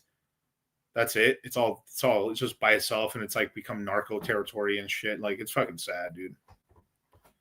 The Pueblo, man, it's just like you. I mean, I think it's still worth going to Mexico City or Guadalajara. I think that's cool, or Tijuana. I think those are really good cities if you always want to go visit. Obviously, also Tijuana, you're going for the Chinese food, but or the food. Actually, the food's very good, but just interesting. But or you're going to like the beaches in Baja, Or, I mean, that's it, basically. Where in the world do you live if America turned bad? I don't know. I mean, fuck shit. I mean, I don't know. I mean, somewhere here in the Americas, probably. I could see myself living somewhere in Argentina, but I just don't like how their whole system is. It's fucking retarded, very stupid. It's like I mean, if you look at the topography and stuff, like Argentina is very beautiful. You actually be a farmer there, but the economy is so cooked with the fucking currency because you had a bunch of Germans design the currency, and of course the Germans all they know is hyperinflation, which is like super stupid. Very industrious, but they keep fucking up. Like honestly, like if you look at the geography of Argentina should be one of the richest countries on the entire fucking planet, but it's fucking terrible. Colombia's on the way up. El Salvador only got good recently because they locked up almost every fucking gangbanger in the state or in the country. But like, there's more Salvadorians living in probably California than there is in the entire country of El Salvador. But they're missing in Bitcoin and stuff, so it's kind of a micro state. But you know, it's probably okay. Yeah, now it's getting better, sure, but like hopefully keep in power, and then also like what will happen with him? Like, so the current president is very good, but what happens when the next retard? Then, and I'm not calling the president a retard, but I'm calling when the next person comes up and he's a retard. Then what do we do? Then does he roll back and he starts letting the cholos out, or like we were going too crazy? Like, you know what I mean? It's like it's almost like, you know, Bukele's got to stay in power for 20 fucking years to really solidify it and stuff. They moved term limits in El Salvador. Very nice, very nice. There's really nice parts of Mexico City and stuff, but there's a lot of Mexico. I mean, everywhere, everyone's pretentious. Now, also, there's a ton of like the rate of single mothers in Colombia has gone up to an extraordinary rate because, you know, the passport bro industry. But there's also a ton of medical. So, I mean, you know, Colombia is pretty nice, and there's a lot of foreign dollars coming there and stuff, and then they're used to Americans and stuff, and you know you can speak Spanish. That's pretty nice, but you can't be like hanging out with a bunch of retards like kind of like Richard was in Panama and get robbed and shit. So you have to be really careful. I wouldn't go to Panama. That's more like an old person town, you know. Colombia is dangerous. Yeah, it's dangerous and shit. It just depends on where you're going. So Peru would be kind of cool. But like you're just going there because you like the mountains and stuff, and like I do like the mountains actually. That's kind of nice. But that's more like I'm really just like I'm sitting back and really retiring and chilling off. You know, Argentina's cool. I probably would never do Brazil. I'd visit here and there, but I just think it's like too fucking packed wherever I live. It's just fucking ridiculous. Yeah, Colombia's dangerous. Coming to us from Mexicans, I know. Belize looks nice, and they speak English. Yeah, Belize is okay. I've never been to Belize, but like, I've heard okay things. There's another. Where's that other state? There's another one. There's I mean, basically, if you can make anything work, but you basically would have to do capital city just to make sure like there's some infrastructure of the old world. You know. Take a look at the Milady chart. I'm not buying the Milady, brother. Do I buy tomorrow? Maybe. I don't know, dude. I'm not buying Milady. I hate that whole culture and fucking like meme. Like, I hate that shit. That thing. The Miladies are so stupid. I think that's one of the dumbest Ethereum. That's why Vitalik fired. There's so many Milady dudes in the Ethereum Foundation that like Vitalik fired the entire Ethereum. He fired the entire Ethereum Foundation because there's like, you guys are a bunch of losers. Like everyone has a thing of a fucking Milady. It's kind of crazy. Like even he did it. And I was like, what am I doing? What are we wearing? Fedoras? Chili's cool. Yeah, Chili's cool. But it just depends what you do. And there's more brown girls and stuff like that if that's what you're into.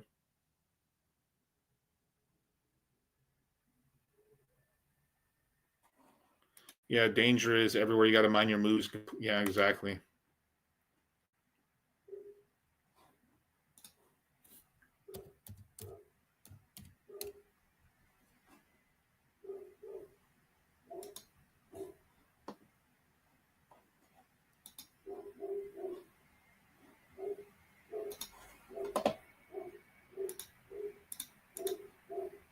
What's up, Angry Twinkie?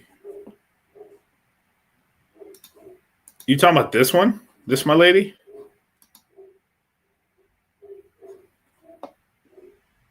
Let's see. I'm down $120 from yikes. Bro, every chain's cooked, dog. I can show you the charts on everything. It's all cooked. Yeah, that's bad. Hope you didn't buy the Pico top.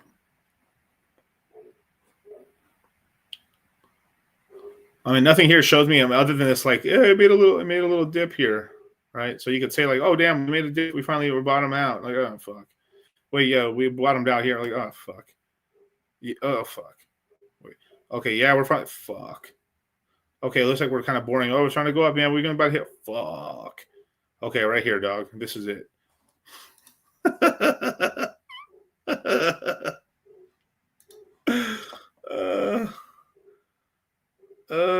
What? Wait, Bitcoin's pumping?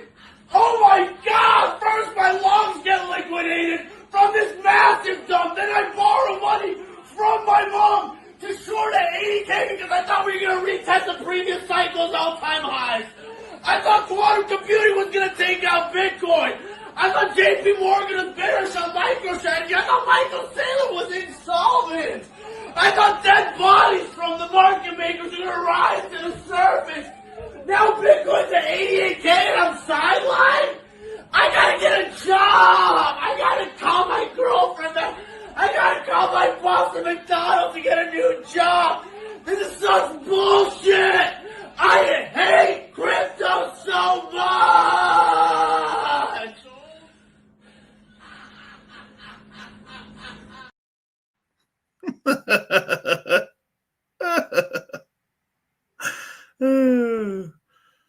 I mean, fuck it. I mean, if you already lost 21, what's $400 more to get your stack and fuck it. Let's see if it runs up. Your only hope is basically you hope Solana and everything runs back up, and then maybe like the NFTs sell off a little bit, start selling again, and this thing just pops off. You're basically hoping it gets back to $1 million. What's the peak here? 1.5 million. That's it. Yeah. Huh. Unless I'm looking at the wrong one, but I mean the chart's not great. Yeah. Oh, yeah. I saw that. I saw him FUDing Tether. And they always FUD Tether. How many more super chats? Let's see. Okay, TC, what's going on with the $5 super chat? Hey, what does 26 look like for Pulse Chain and PulseX? Do you have a bear market low price for them? Fuck, bro. I mean, the bottom of the fucking abyss, dude. Oh my god, it's so bad. Well, they would probably do new all-time lows. Fuck, where would that be? Well, PulseX is 9. It would probably go to 6 to 3. And Pulse Chain just being like 1 above that, probably. That'd be like the worst case. If like we didn't get a pump at all and just dumped and then just fucking just turbo nuked for another fucking year. Yeah. Or maybe like we just pumped low enough where like PulseX just stays like slightly above its all-time low because they've destroyed a lot of supply, and or just retests its all-time low of 9, and then Pulse Chain just goes to like a tenth of SAC. God damn. Fuck, bro. Oh, Southern Town, man. What's up, man? Is there any new tech in ProveX that we haven't seen before? Not really. Well, that's been around. Not really. No, it's all. He's just taking tech that's existed from multiple projects and put them together into like some new stew. But for most people, it'd be the first time they ever used it. Basically, he's taken like ZK like P2P. He's taking like a little thing from here. He's taking a little thing from there. He's taking some privacy features, some swap features, some kind of OTC thing. But it's also like very like if you look at what it like the project, it's extremely vague if he even explains it and stuff. So it's like you're just going off of that, and or you're looking into the projects that he like demo launched effectively. Morbius. Hoping to look how it works and stuff, or what's like the functionality of it and stuff. But yeah.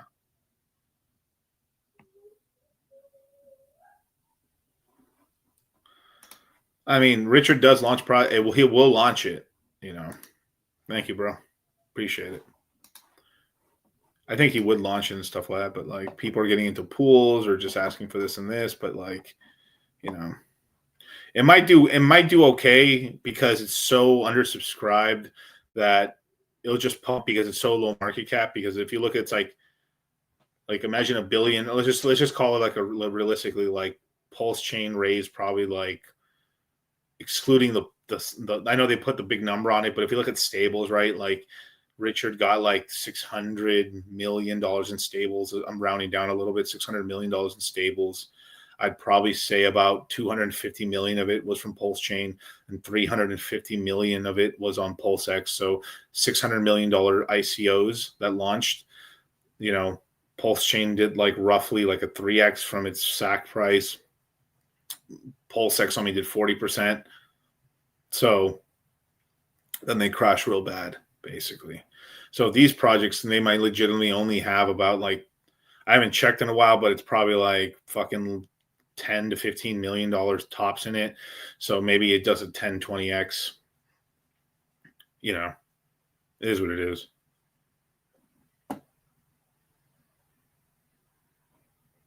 If GG is right, I'm going full into numerology. Good for you, dog. But yeah, let's see. Are we at the PulseX spawn? I haven't even looked, bro. My bags have been packed for a long time. Let's see PulseX is. No, it's a little bit away from it. It's at 11. It's almost at 12, so it'd have to go down to 9. So it'd have to go down another like 20, 30%. Roy is teleporting. Yeah, I think they just... Is it really? Let me see Roy. Where are we at, Roy? I just saw they just did something with BNB right now. Oh, look at that. Yeah. Oh, God Candle. Oh, yeah, it feels nice to have a lot of supply of it. Yay. It was 1 million this morning, so it just jumped up 50%, 53% in the last 24 hours. Let's see what news possibly could have happened. Let me look. It didn't pump on the news of Kraken possibly listing it and doing deals with Kraken. Let's see what possibly could have pumped it. I'm excited to announce I'll be playing Team US Binance at the Rect Golf Tournament during Art Basel. Interesting.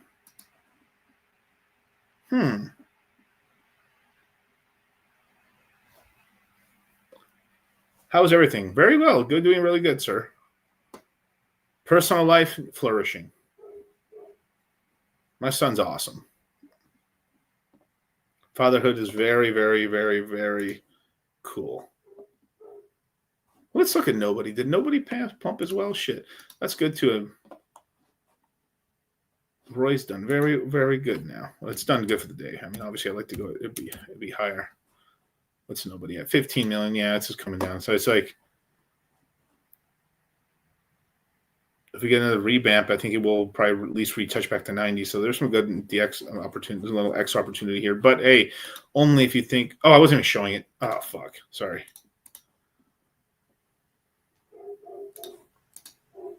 Yeah. But nobody's down here to 15 million market cap. It probably can get back up to 90 if we have a nice run on Solana back up to like 260. But yeah.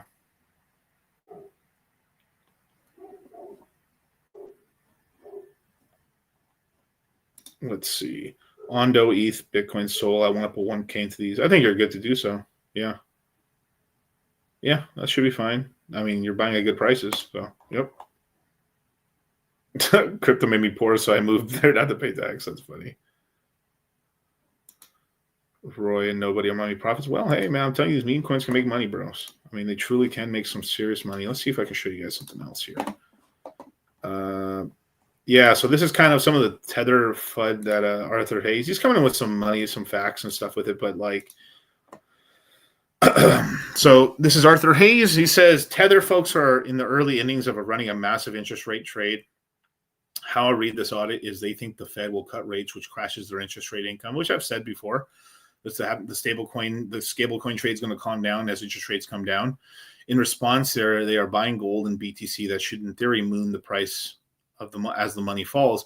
But roughly 30% decline in gold and Bitcoin positions would wipe out their equity, and then UST would be in theory, insolvent. I'm sure some large holders and exchanges will demand real-time view of their balance sheets so they can access and so they can assess solvency risk of Tether.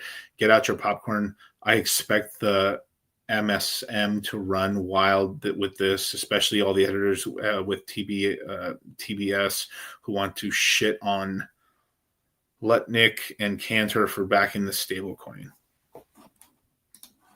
At this point in time, this is probably one of the few Arthur takes I find a tad bit like much, but like this would only make them insolvent if they were borrowing money in order to make stable coins in order for them to put into assets.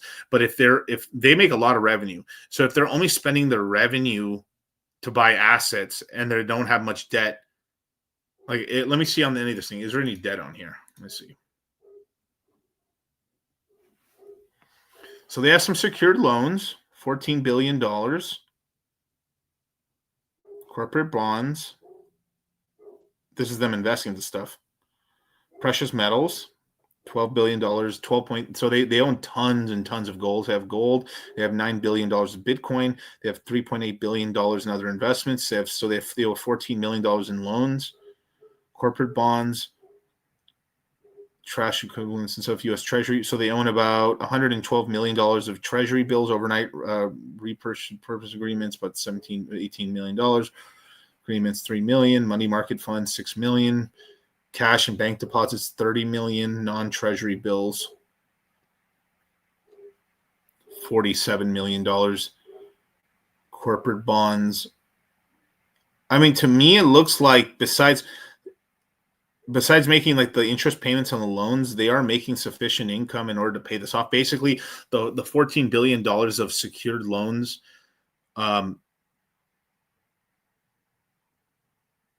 the only way they would get in trouble is basically that what would happen is that like people would start getting rid of their Tether and this would start burning Tether away, and then basically like less Tether would be created, and then their income would dry up a little bit, and then basically they get in a cash crunch and they have to start selling assets off in order to keep paying the secure loan back. That's the only thing I could see with it possibly. Yeah, he's a big Athena guy, but he keeps selling his whole portfolio off and then rebuying it at a fucking higher price and then I don't know what the fuck he's doing, dude. And at this point, I almost think like he's got a public. I mean, he probably has a public and private one is what he's doing probably, but I don't know. If they drop rates, the bonds are exactly. That's what I'm saying. So like, I don't know if Arthur's catching that side up because he's got quite a lot. Like he's got what, like basically they have about $138 billion in treasuries deposits. If the interest rates go down, this number will 25 basis points would I'm rough numbers here. 25 basis points would increase this by $10 to $15 billion. If interest rates go down over the next year by 25 and then maybe like only 100 or 150 basis points by next year with the Trump sky in by the end of the year, this will be about $200 billion of value. And then if they have to start paying this money back off, they just secured like 50 to like $100 billion of extra profit because they don't have to pay. They don't have to give those profits back to the stable coin holders. They just have to give them their money back.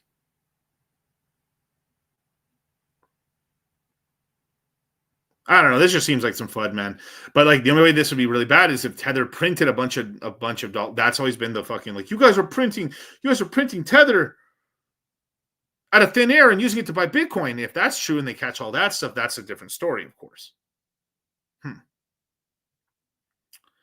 33 years old. I'm a double in the 11 in my personal cycle. Open peaks is my lucky number with the 8 total prime. Very powerful, beautiful.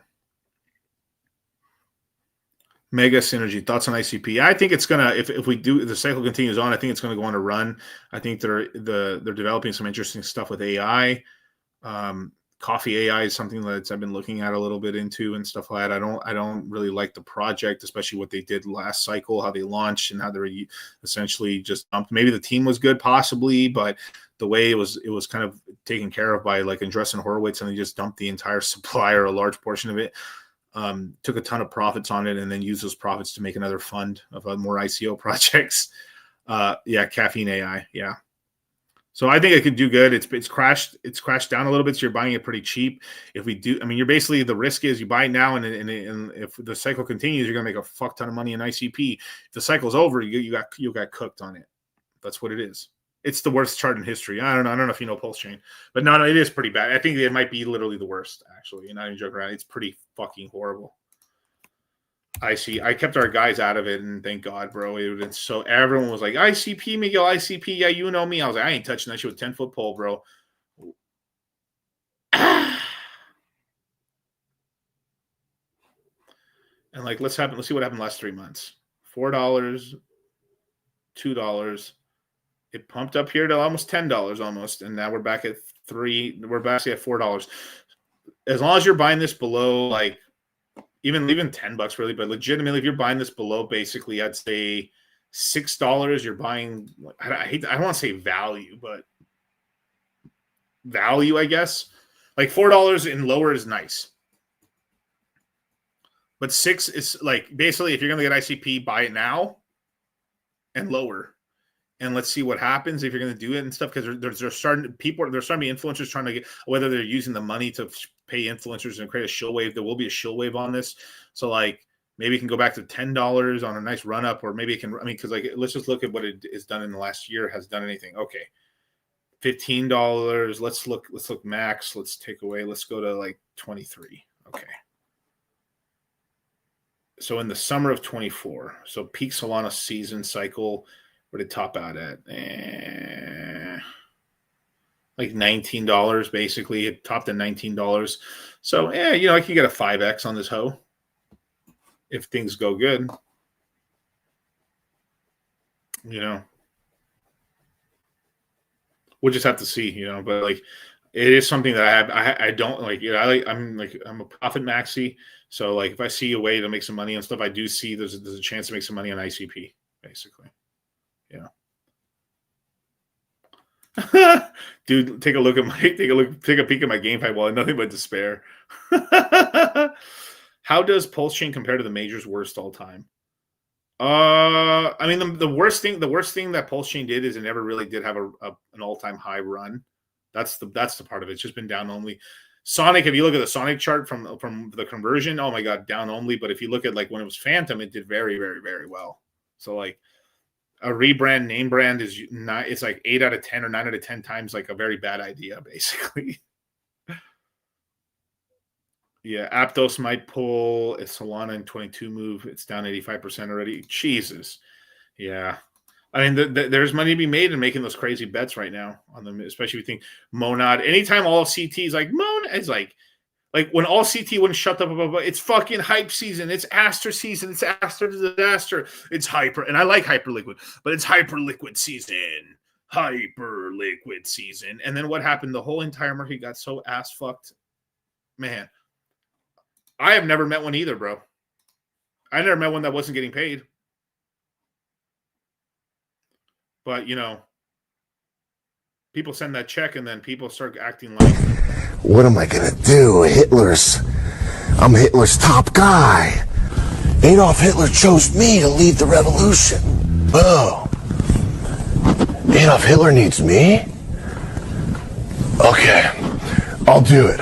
I'm going to bat for you, Hitler. I got your back, Hitler. yeah, the current clown show, Siesta or whatever, Siesta, whatever the fuck you want to call this, Tia. That's at least that chart pumped a bit, but god damn, that's bad. Let's see. It started at $2, went to 20. Hey, okay, that's more than Pulse Chain did. And just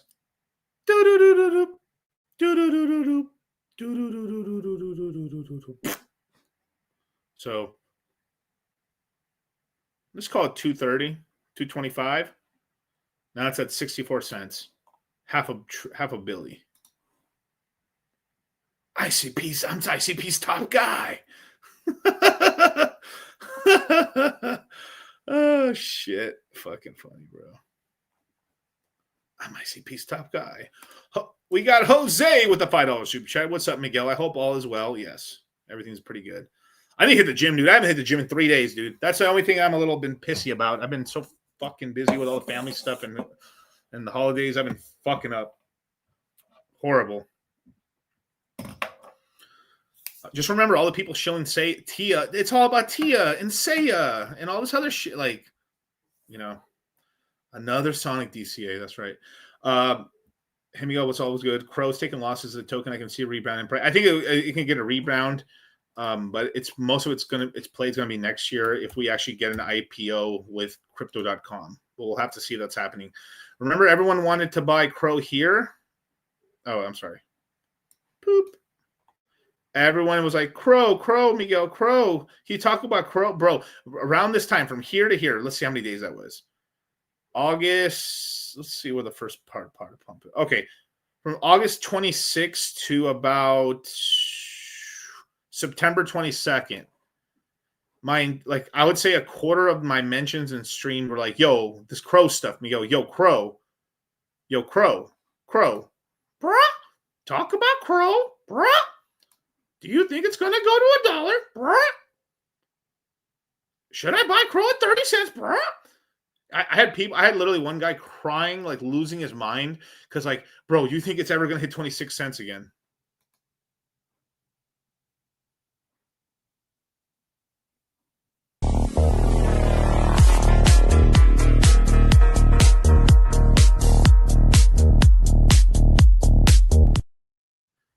I just got one real motherfucker right here. This guy, Jose, talking about Crow at 10 cents. You see, counterintuitive. I think Crow can still make it. If we get a little rebound pump here, I think it can make some moves. But it needs to trump pump. The World Liberty 5's got to make some moves. So it is for where we're at in the market, more of a risk play. But I mean, fuck it, man. That's how you make money. It is what it is, you know. I mean, fuck. It's so low right now. Shit. Let's do last month. It's a 10 cents dog. I mean, fuck. When's the last time it was at 10 cents, man? So last time it was at 8 cents. Damn. You guys remember 8 cents? September 11th, last time it was at that right there. June. Yeah, dude. I mean, it's been a minute, bro. I mean, kind of we're back to June 20. I mean, round trip the whole year. If we're going to dump it at 30 cents again, I mean, this is when you buy it. Long-term Crow is a good call. Yeah, I think it is. I mean, I made money on Crow. I think Crow will do well. Last cycle was pretty good on Crow, right? I mean, fuck, how high did it go again? Shit. Very nice. I think it was like 88 cents. Not bad. Long ago, Crow was my first, but yeah, nice, dude. Yeah, in long term, Crow, as long as crypto.com survives into the next cycle, you'll have all the dumb retail lock up all their Crow to get credit cards and debit card for cash back. People fall for cash back all the time. I will say the Gemini credit card is pretty decent if you're going to use it. I mean, if you're already going to make buys already, you get some cash back. Might as well turn that shit into Bitcoin, right? Like, turn those credit card points into a purchase. If you're already going to be using your credit card anyway, you might as well earn some Bitcoin back. At least that 2% Bitcoin you get back will turn into something meaningful in a couple years, you know? I made 21K last Crow pump. Very nice, dog. Cyber Monday. That's right, man. Let's see. A good amount of my PulseX position profits, I took them from Crow, bought sub 8. Ooh, very nice. All men deserve peace, bro. I'm telling you, man, like, Crow's not a bad play. It's not a bad play. I still like Crow. But I just had to see, like, someone's had to take the losses, and I was like, man, it probably was Crow. Crow probably took some paper losses, you know. Yeah. There's also this really interesting, like, little tweet thing here. Should we buy Zcash? Probably not. Oh, let's see. Where are we at in Zcash? I know, right? Everyone shut the fuck up about Zcash for a little bit. It's still at $400, so like, let's see where it kind of in the last year topped out at about almost $700, $200 off. Zcash would get interesting if it came out at 200. You know. But this is so true. Airdrop farming used to be the easiest money in crypto. Now it's basically a full-time job with minimum wage. This is true. Uniswap. You did one swap, even if the swap failed. Now that $12,000 is if he sold it at like when Uniswap was above $40. That's kind of a lie. Uniswap came out at about $3 to $4 to $5. And you got about, if I remember correctly, you got about 300 to 400 tokens on the airdrop. In 21, ESN, you registered a name, you got a $15,000 airdrop. No points, no seasons. 21, Aptos, minted a free NFT on their testnet, got $3,000 for clicking a button. 2023 Arbitrum, abridged once, did a few transactions, got another 3,000. In 25, you farm 100K volume, do 200 plus transactions, mint NFTs, borrow and lend, beg for XP on Discord, pretend to be active on 20 communities, write threads, post content, farmed 8 different point systems for 6 months. They hit you with, here's $50 at 20% TG, and the rest is a 4-year vesting. Fuck!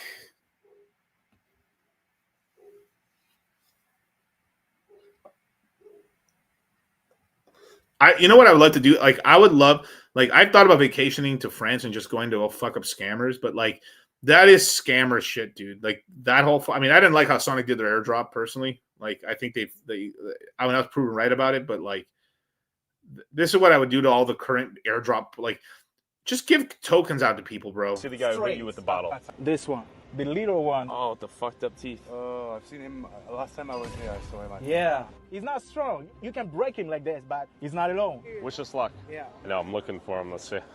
Right over there. Right over there. To my right. To my right. Let's go. See him? Let's go. I'm just gonna go in for it. Scammers! Scammers! Scammers! At this moment, the scammer charged in to attack us. My professional bodyguard decided to engage in self-defense using proportional force to neutralize the threat to our lives. Scammers! Scammers! Scammers! Scammers! Scammers! Scammers! Scammers! And mid-battle, the same gremlin who cracked Christian's skull went to grab a weapon he hid in a nearby bush.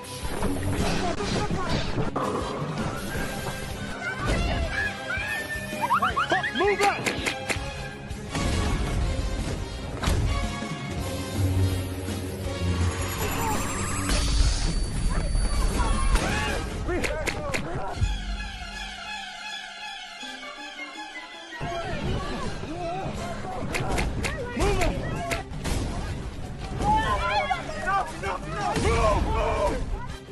No more scaring! Fuck you, we win!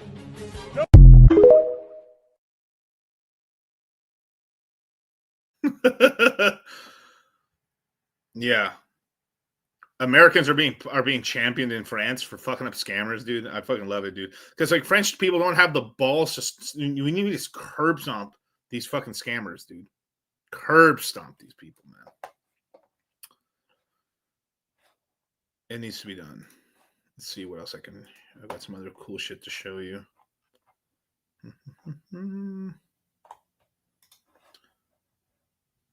Let's see. All right, so we got Monad. Everyone will shut the fuck up about Monad, but it says 5 days after mainnet, airdrop wallets are dumping, meme coins are cooling, TVL is quietly doubling. Interesting, but I don't know. I'm very wary of like projects like this where like every account is telling you to get in. That's a little. I don't know. It's very. I don't know. Very weird. Especially like accounts. There's accounts on Twitter that are big for no reason, and they start talking about a coin. It's like very skeptical, man. Very, very skeptical. You know.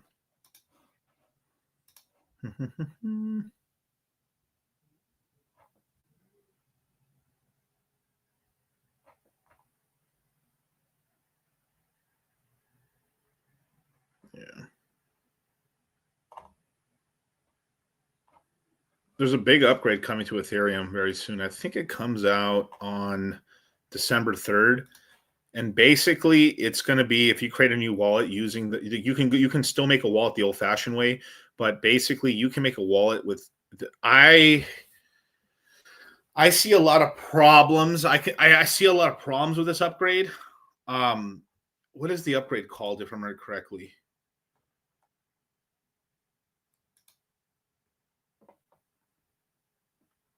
Where is the fucking, what's the name of this? Fusaka upgrade. And let me get the fucking thing out of this. Where the fuck is this shit?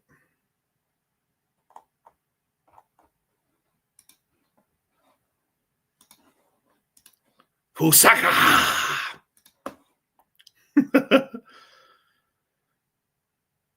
So basically, Fusaka brings Ethereum closer to ease of consumer apps, faster, safer, easier to use. In a nutshell, basically, you don't need to have privacy keys anymore.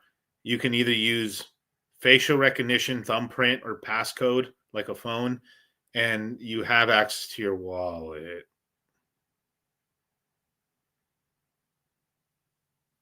So they're making it more user-friendly for people who like, hey, you just need to do this or that. So you don't have, like 12 words is hard.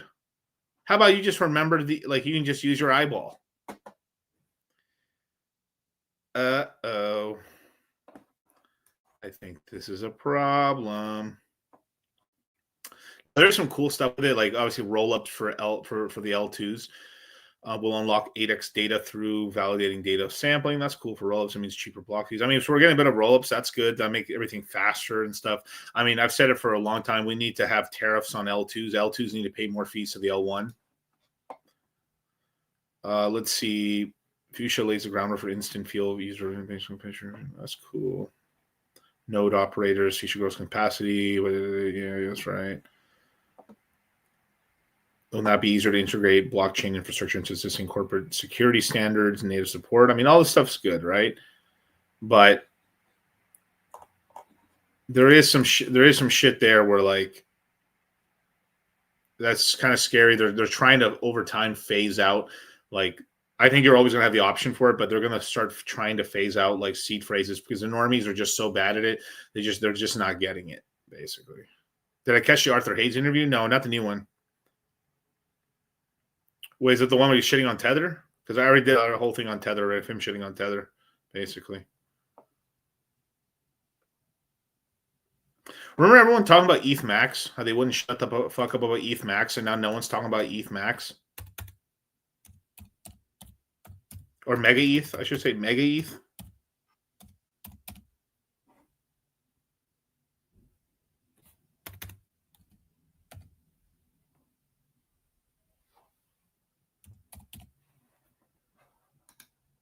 What happened to Mega ETH? Very interesting, huh? Mega ETH is going to take over the world. Where's Mega ETH now?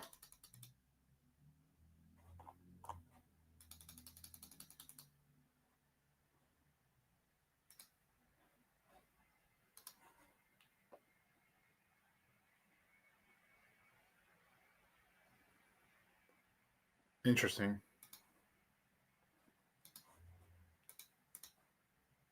Exactly. Almost 80-90% crypto. What the fuck's Mega ETH? But they're like, it's the biggest fucking everyone's a part of it. It was like, no one's a part of it. Arthur Hayes, the founder of BitMEX, said the latest audit suggests Tether is effectively betting on immediate rate cuts, which would erode its interest income. In response, Tether has increased its holding of gold and Bitcoin to hedge against falling price of money. Hayes notes that roughly 30% drop in its gold portfolio would wipe out Tether's equity, putting USD theoretically in insolvency. He added major holders and exchanges are likely to demand real-time visibility into. Yeah, I already went over it, but that's basically the whole thing. Is they're betting heavy on the interest rate cuts, but unless Tether sold off most of its fucking long-term ones that when the rates were at absolute the highest, I would say that's pretty stupid. But I really doubt they did that. But they're sure gambling. They're gambling on rates going down for sure. Yeah, just gamble your whole life savings. That's right. I'm not sure if you already. I haven't spoke on AVAX and stuff. I mean, there's nothing special about AVAX right now, but like it's at a really great price. I think all the fundamentals are still there on AVAX.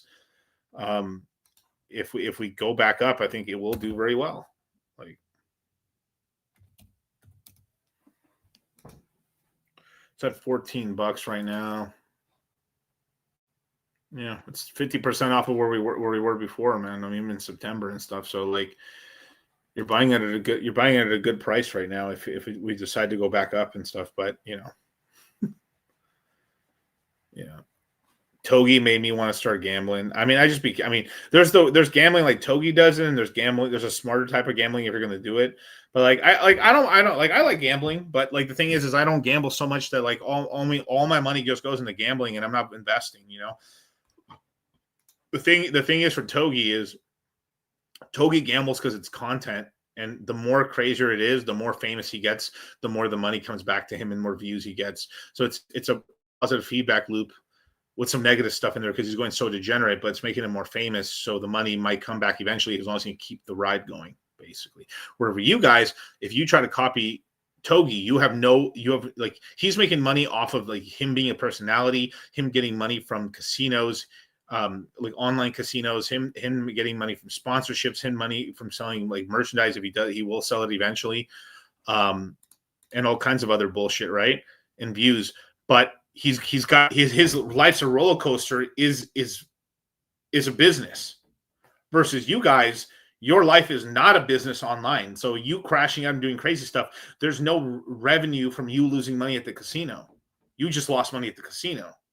So you actually have to be pragmatic and actually invest for your future. And actually, if you want to gamble, go gamble. If you lose that money, oh, well, I lost it. That's what it is. But if you try to play that game that Togi's playing, you have to become a social media influencer, basically. Like that's what me and Charlie are starting the gambling channel is because like, oh, it's an investment because like for us, we look at it as like, oh, we get to have more fun, but we invest this, we can onboard people that are already high risk already. And these high risk people will probably do much better in crypto. So we're taking people away from gambling in a way and funneling them into something that's less risky. And believe it or not, crypto is less risky than gambling. Yeah. Bro's asking people. I think a half of that is fake. That they're like part of it too. It's like Klavik. You know how Klavikier's saying like I do like whoa. Like Klavikier says like he does meth. He's doing a drug called Dioxin, which is a prescription drug that is related to meth, but it's not meth. Just like Adderall is related to meth. Just like ephedra is related to meth. He's using a prescription drug at 1/10 of the dose, but because it sounds bad and it goes more viral, he's like, this goes viral. So yeah, I'm doing meth. And then it goes viral. And it's smart. It's smart. Now, if you don't watch his content, you're like, this fucking, I'm watching so many influencers, like they're falling for it. They're retweeting it. Like, I mean, I love Coach Greg, but Coach Greg's over here talking about like, this kid does math. This kid does math. And Coach Greg is super red pill. Love Coach Greg. Like big fan. His information's his fitness information is impeccable. Most of his takes on everything are impeccable. I really like Coach Greg. Krigler's a cool guy. Listen to Coach Greg. But like he fell for the rage bait where like he's like I'm doing meth. He's doing a prescription pill. He's taking about like 1/4 of it or 1/10 of it in order to like be like hyped up and like alert like on Adderall. But Adderall, but it's to him it's better than Adderall because it hits an addiction different way than Adderall does. But it's the same function. You're trying to become super focused and just go basically. So you're saying do meth on stream? Yeah, that's right. Yeah, yep, correct. Like here, I can give you the name for the prescription right now. Like, let me find it right here. It is called.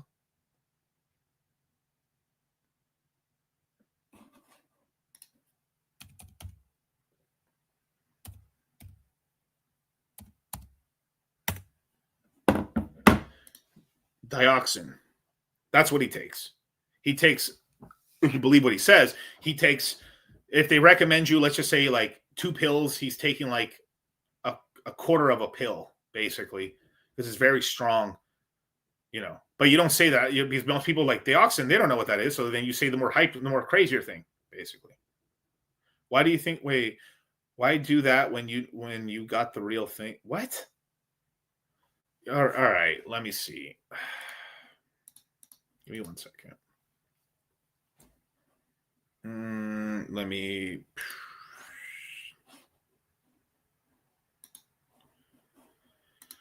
Let's see if I can explain it to you guys.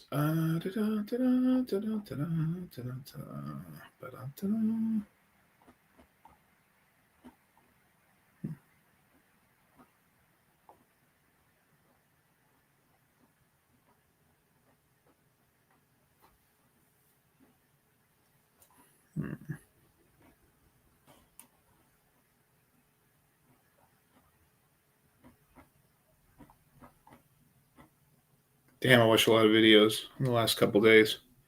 You know, when you're on vacation with the family and you're like, yeah, and then you have some time off and you're just fucking watching hella videos. That's what I did. I watched tons of videos. A couple crypto videos, but things been slow, so I've been watching a lot of other random shit. Let me find it here.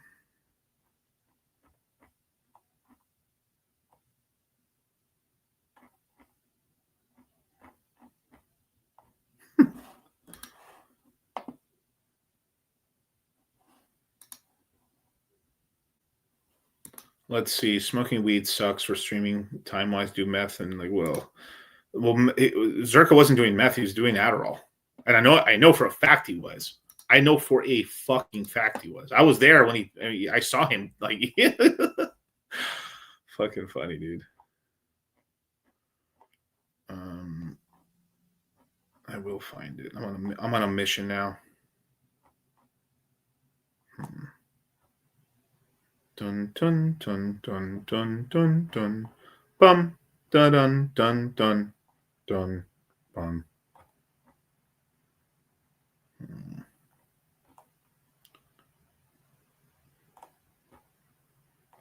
Yeah, it's kind of funny when I've seen what actually he's said, and then I watch other influencers say like they're not watching the video. Obviously, they're just trying to shit on the kid.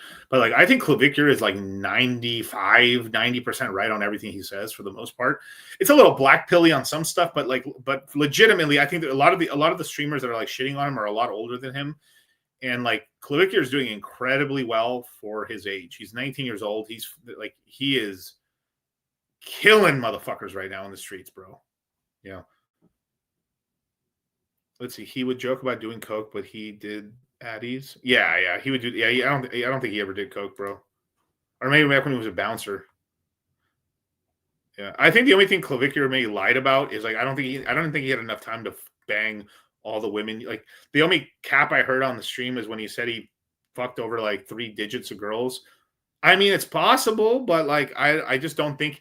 I mean, if it was 25, I would have totally believed it because if he's been famous and big for as long as he has been good looking, like sure, but like I don't know.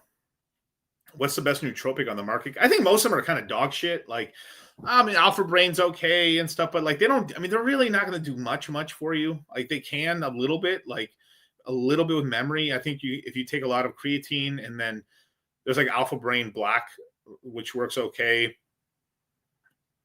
or you take fucking like a low-grade Adderall, or you take some sort of stimulant will probably help you out, really. Gorilla Mind works pretty good. Yeah. The original version worked really good, except there's like an ingredient within it that was about to be banned, so they took it out just preemptively. You know, creatine's pretty great. There is a peptide called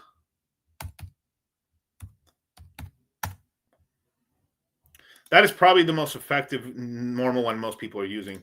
There's a peptide called SS31 that repairs. So it actually repairs the system. So basically your ATP production. So imagine you're trying to create ATP and that energy is trying to get to the mitochondria of the cell. The transport of it's all fucked up over damage. So as you get older, your ability to convert like nutrients and even creatine from its form into ATP and then get the ATP from the cell, the powerhouse, the cell from the mitochondria is all fucked up. This repairs that. So it's actually a decent healing one where like you're supposedly if you use this for like a couple of weeks, like a daily injection, it will start healing the pathways because you essentially have accumulated damage. So if you're a 19-year-old, you don't need that. But if you start being like my age, like 30 or especially in your 40s, the pathway to create ATP, which is energy, is all fucked up.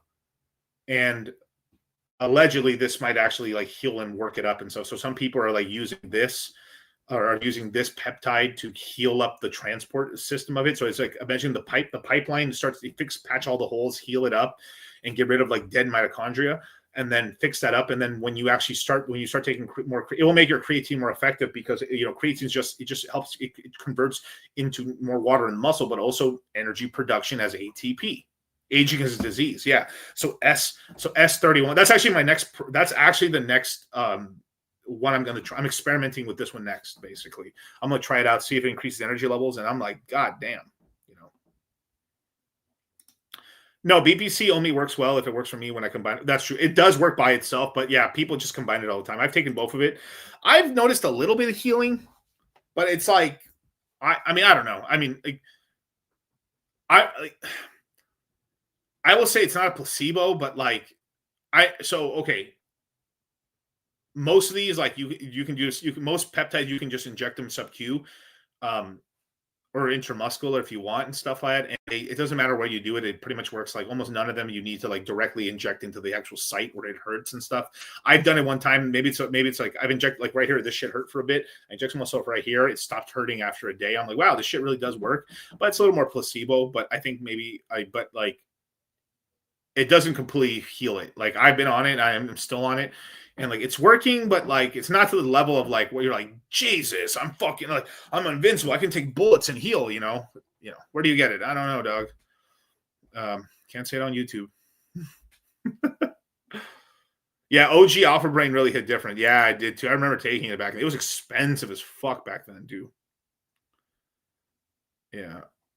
A lot of varying views that apply on site. Yeah, I know. I just did it one time because I was like, "Fuck, man, my shit hurt." And my shoulder's still not 100% right now. Like it's like right this fucking like, god damn, I can't even show like right here, like god damn, like I must have heard something, man. I don't even know what the fuck. It must have been from heavy side laterals or something. Like what else could? But I wasn't even doing that heavy. Like I was just doing like 40s.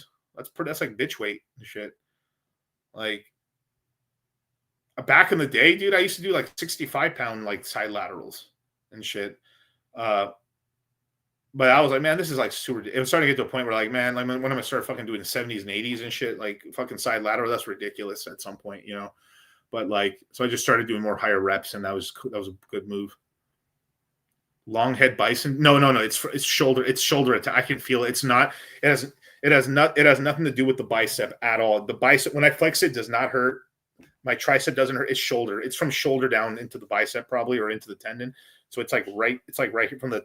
It's probably from my. I would say it's kind of like front and side delt. It's like right there in between going down into the muscle. It's like I feel it when I go like this, when I lift like this. Maybe it's when I'm. It could be from all this possibly. I don't know. Maybe they call it super soldier serum or something, or syndrome or something like that. But it's like right there. But oh yeah, 40-pound side. I used to do crazier ones. We used to do ridiculous ones, bro.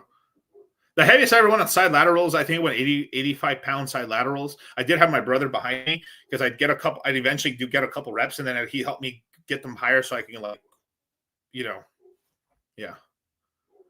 Did you ever thought about dedicating a full calisthenic routine? Never once, not in my life. No. Other than like doing some push-ups and shit I did. But like I love being on monkey bars and doing like gymnastics stuff and everything like that. But like never like as I hit the gym, there's not one time in my life that I think of like I'm gonna do a whole calisthenic workout. Like besides doing like weighted like chin-ups or something like that. I might start adding back weighted chin-ups and like dips and stuff because like, but I just keep forgetting to bring my fucking belt. It's like I guess a lot of the gyms I'm going to, they're like super anal about bringing the gym bag, and like I have my gym bag full of everything, and they're like so fucking anal about it. It's making me not even want to do any of that shit. Yeah. The most heavily damaged is heavy bench press past 90 degrees, destroyed many shoulders. Yeah. I know it's not from bench. Well, it could have been from benching, I guess, but I mean, like, the thing is, I would have felt it like, because like last time I benched, well, the second last time I benched, I was like benching 315 for reps. But then the last time I benched, I was doing like 285. I didn't have a spotter or anything like that. And then I didn't really hurt that time. So I don't know, dude. I just woke up like 4 days after like benching or something. Like nothing, like I had not worked out for a couple of days. And then I was like, what the fuck? My shoulder fucking hurts. What the fuck? What's going on here? I was like, the hell? It's been fucking. So I've been doing a lot more back. Like I've been doing a lot of back. I've had to find like specific like benching like machines. So I've still been doing chest pretty good, but I've just been going heavy, doing like much more closer to like much more like elbows in, much more closer. It does hurt a little bit to bench on incline or flat, really. So like I haven't been pushing it there, but I've been pushing it on more like seated machines and stuff like that, and still getting my work in. I was still able to do like I'm still able to do moderate weight like on cable machines and stuff. You know, what do you think about Monero? I like it a lot.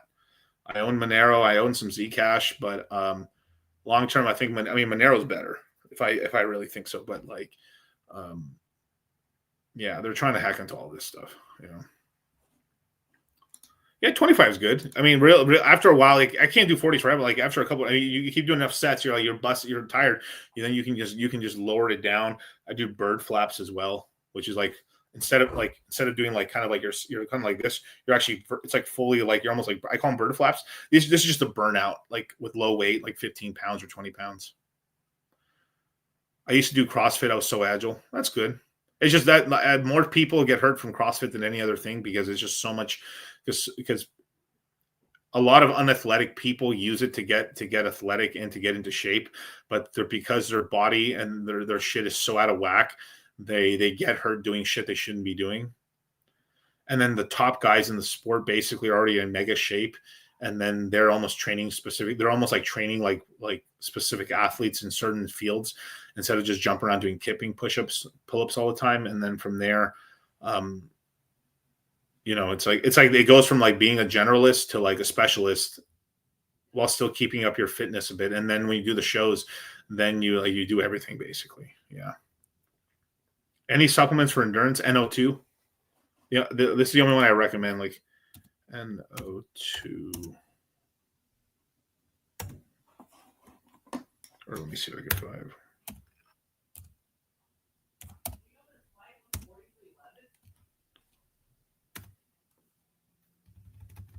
The fuck is this shit? Give me 1 second.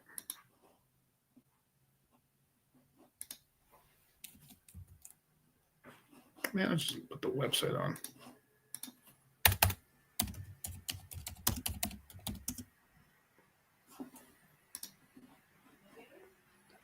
So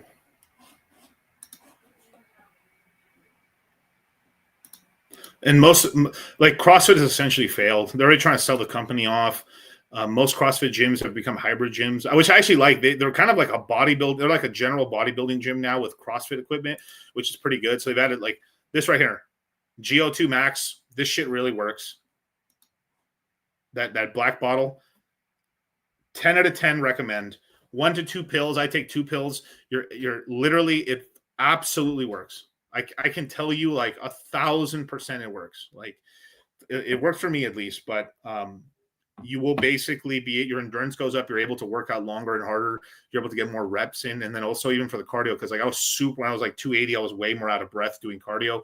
It helped me be able to push past that limit and really lose the weight and stuff. Now I've forgotten to take it a ton of times, and I can do the cardio now. I can do like a 2 incline, which isn't that fast, but like my cardio was pretty shit. But like I'm able to do like 2.5 miles per hour on 15 incline for 30 minutes and fucking not even be out of breath. I mean, sure, I'm sweating a bit, but like I'm not like losing my fucking mind. Like it does work. But I would just try 1 or 2 pills, and I've never done 3 before because if I ever do need to like really do endurance, it works really well. Also, dude, incredible drug if you're out here smashing a bitch, dude. Oh my god, bro. Like you can sport fuck on this pill. Not even joking around.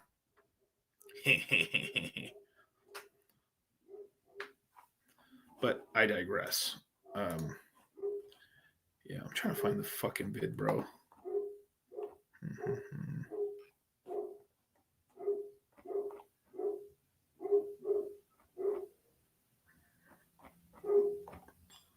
You got any more crypto questions or any other stuff, let me know, bro.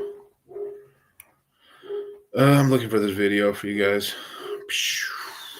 I must have watched it a week ago or 2 weeks ago. Oh, boy.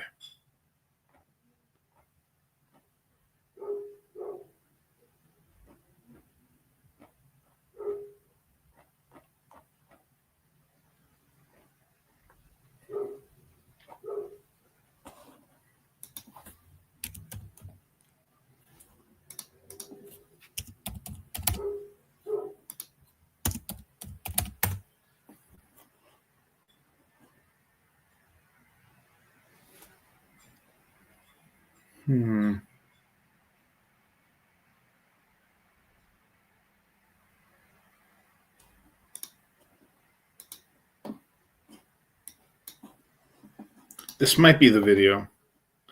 Do you see a bit into BitStore? I need to, bro. Where's the price at on that? I just like did another. My DCAs have all recently. All my DCAs have been into like Solana, really, but like because I doubled down on Nobody and not Toby, Toby lol, into Nobody and Roy. So I did like 1/3 of the money was just kept in the salon, another third into Roy, another third into Nobody, basically. But that's on the list. Like Bitsword Tau, I think it's gonna scam pump. But like I'm also like, yeah, looking at that. I'm gonna play this video for you guys. I think this is the video right here. A ton of. Let me just go back a little bit. So I actually do have a new lean maxing strategy that's quite controversial. You know, and I'm not exactly going to advise that you do this, but what I did was I basically blasted a ton of different Adderalls and amphetamines for about 3 days and stayed awake. Mog, do you want to say what's up? Yeah, wait, can I chill on the stream for a bit? Yeah. Come say what's up. Or do you want me to finish my segment? And yeah, keep talking. All right. Yeah. So that's Cookie in the back. So I was going to talk about a controversial lean maxing hack. I don't know if you want to get caught up in that. Pretty sure Gigi got his channel knocked out. I'm like, I don't know. I think that's what happened because Clavictor was coming out hard on Gary, and Gary just went kaboosh. So basically what I did was for 3 days, I spammed a combination of Adderall and methamphetamine for appetite suppression. And I literally went on a 3-day fast and stayed awake the entire time. And I lost 5 pounds. So that was kind of the craziest thing I've done. It was pretty neurotoxic to be up that long, but thankfully we have, something called cerebrolysin to recover from the neurotoxicity and from, I don't, this is the one right here. He's talking about a fucking fast. Fucking hilarious though. Fucking crazy. The thing is like a lot of the shit he says is like, let me find the fucking thing of it. This is the video. Look at this shit right here. So I looked at Clavicula. Look, check this out. Look at the things like you are not alone. National helpline, free confidential, 24 hours. Because you looked up Clavicula and meth.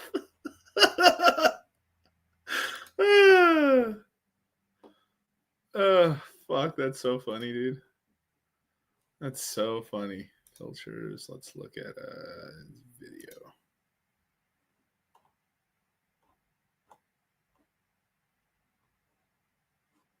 Jesus.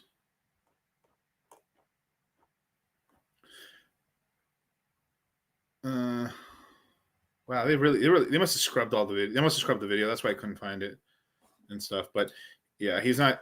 Yeah, bro, science life. He basically was doing a different form of it, and he likes to use like that diascol drug or what I think I put it in here. He uses this shit right here. Dioxin. He uses dioxin basically. The bots are working extra dry, yeah.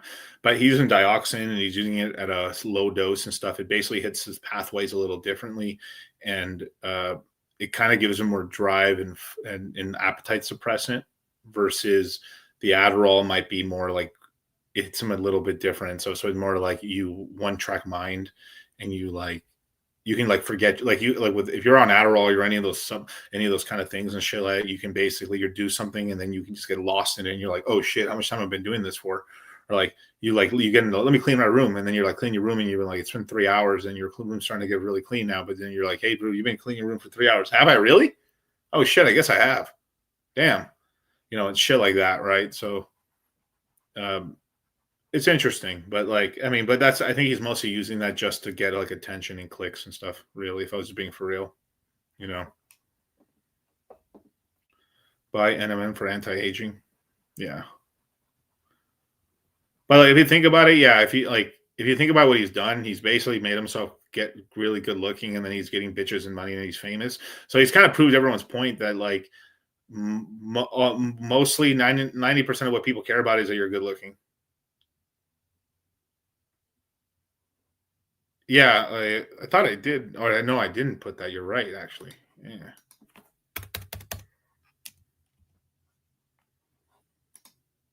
Very good.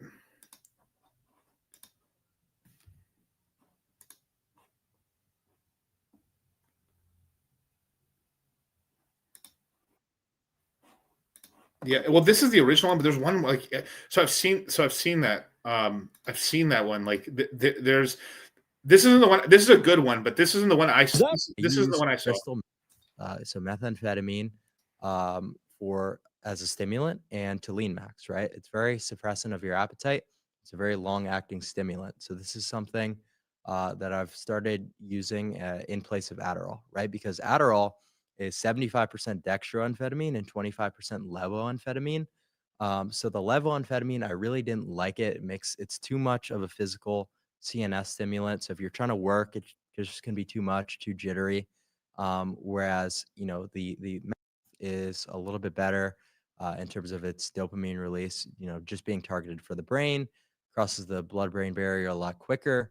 And when you say crystal meth, it sounds outrageous because a lot of people don't know that meth has different isomers, right?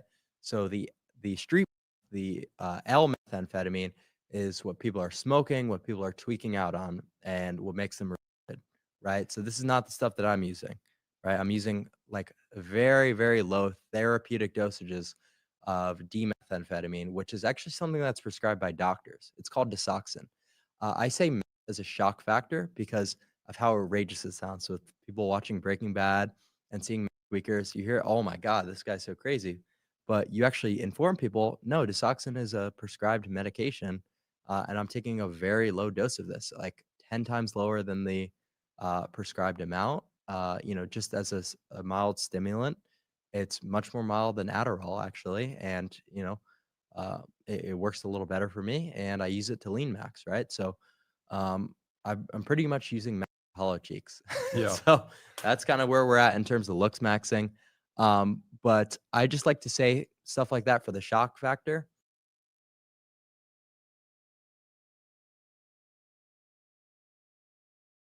So yeah. So he literally just said what I've just been saying the whole time. Yeah, he's using basically just like a Fedra. A Fedra is not that bad. It's just it's all about the amount you use in it. But Fedra used to be in pre-workouts. It's the best pre-workout ever, all time.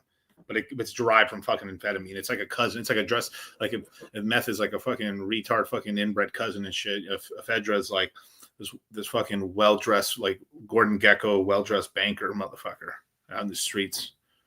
But you know, but you got to say don't do drugs, kids, right? But all the high-performing people are basically using them.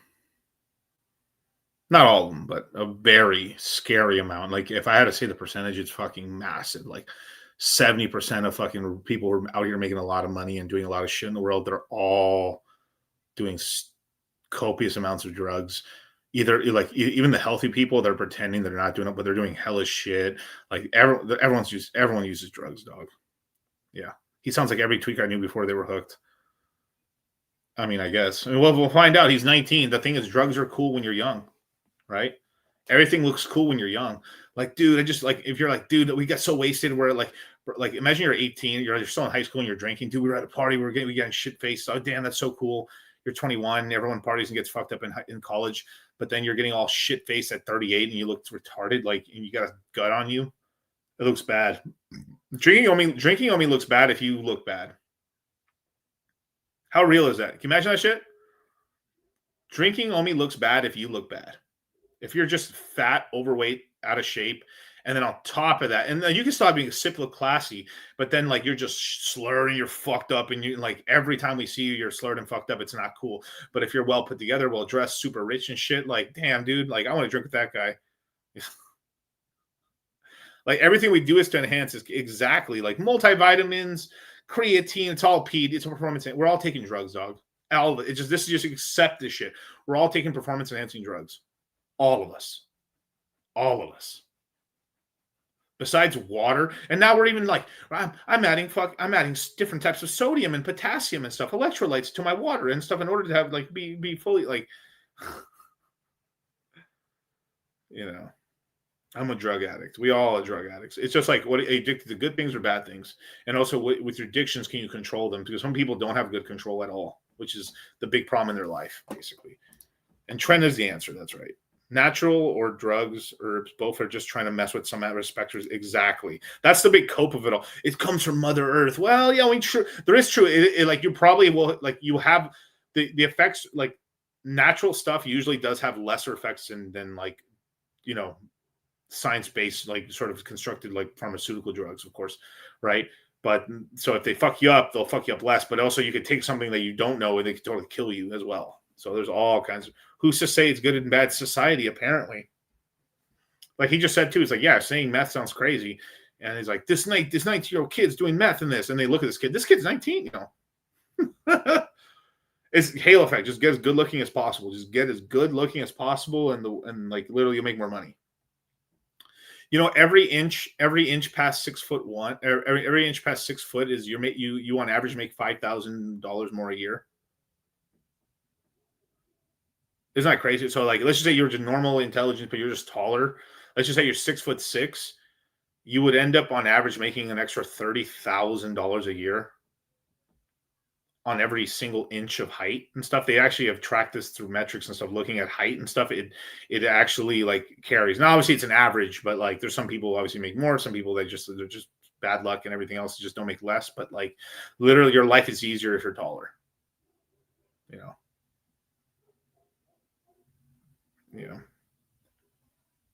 I feel like trend, and I'm gonna say that shit is not that great. I was like, it's kind of whatever.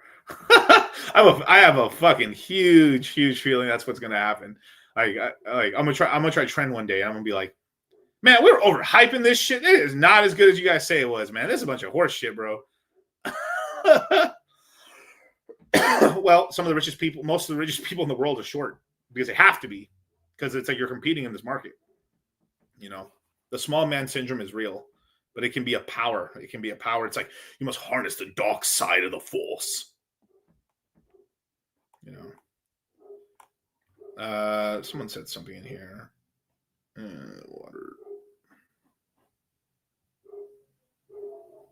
Water dog. No, you what? Oh, okay. After taking peptides, I won't go back to going natty. Yeah, I mean, peptides is the next. It's not a cope. They do work, but it's a gateway. They're a gateway. I mean, people are going to doing peptides and they eventually just get on steroids, and because steroids work. There's the peptides. I think most of them are working, and I think a lot of this is basically the next frontier is peptides, and BPC 157 and TB 500, the healing ones, they do work to varying levels, right? You can heal faster on them and stuff like that. You're not going to be at 100%. It won't be like insta heal, but you'll heal faster, which is really good. And those peptides work just because those work. And like, there's starting to be more and more that people are figuring out that do work. The GLPs, which are like GLP 1, 2, and 3, which are like basically Ozempic all the way to like retatrutide, they fucking work. So this like tons of money is being pumped into this shit. And I think it's going to be pretty revolutionary. But at the end of the day, the steroid stuff, like the classics, the testosterone, the trenbolone, the fucking, the aromatase inhibitors and stuff like this.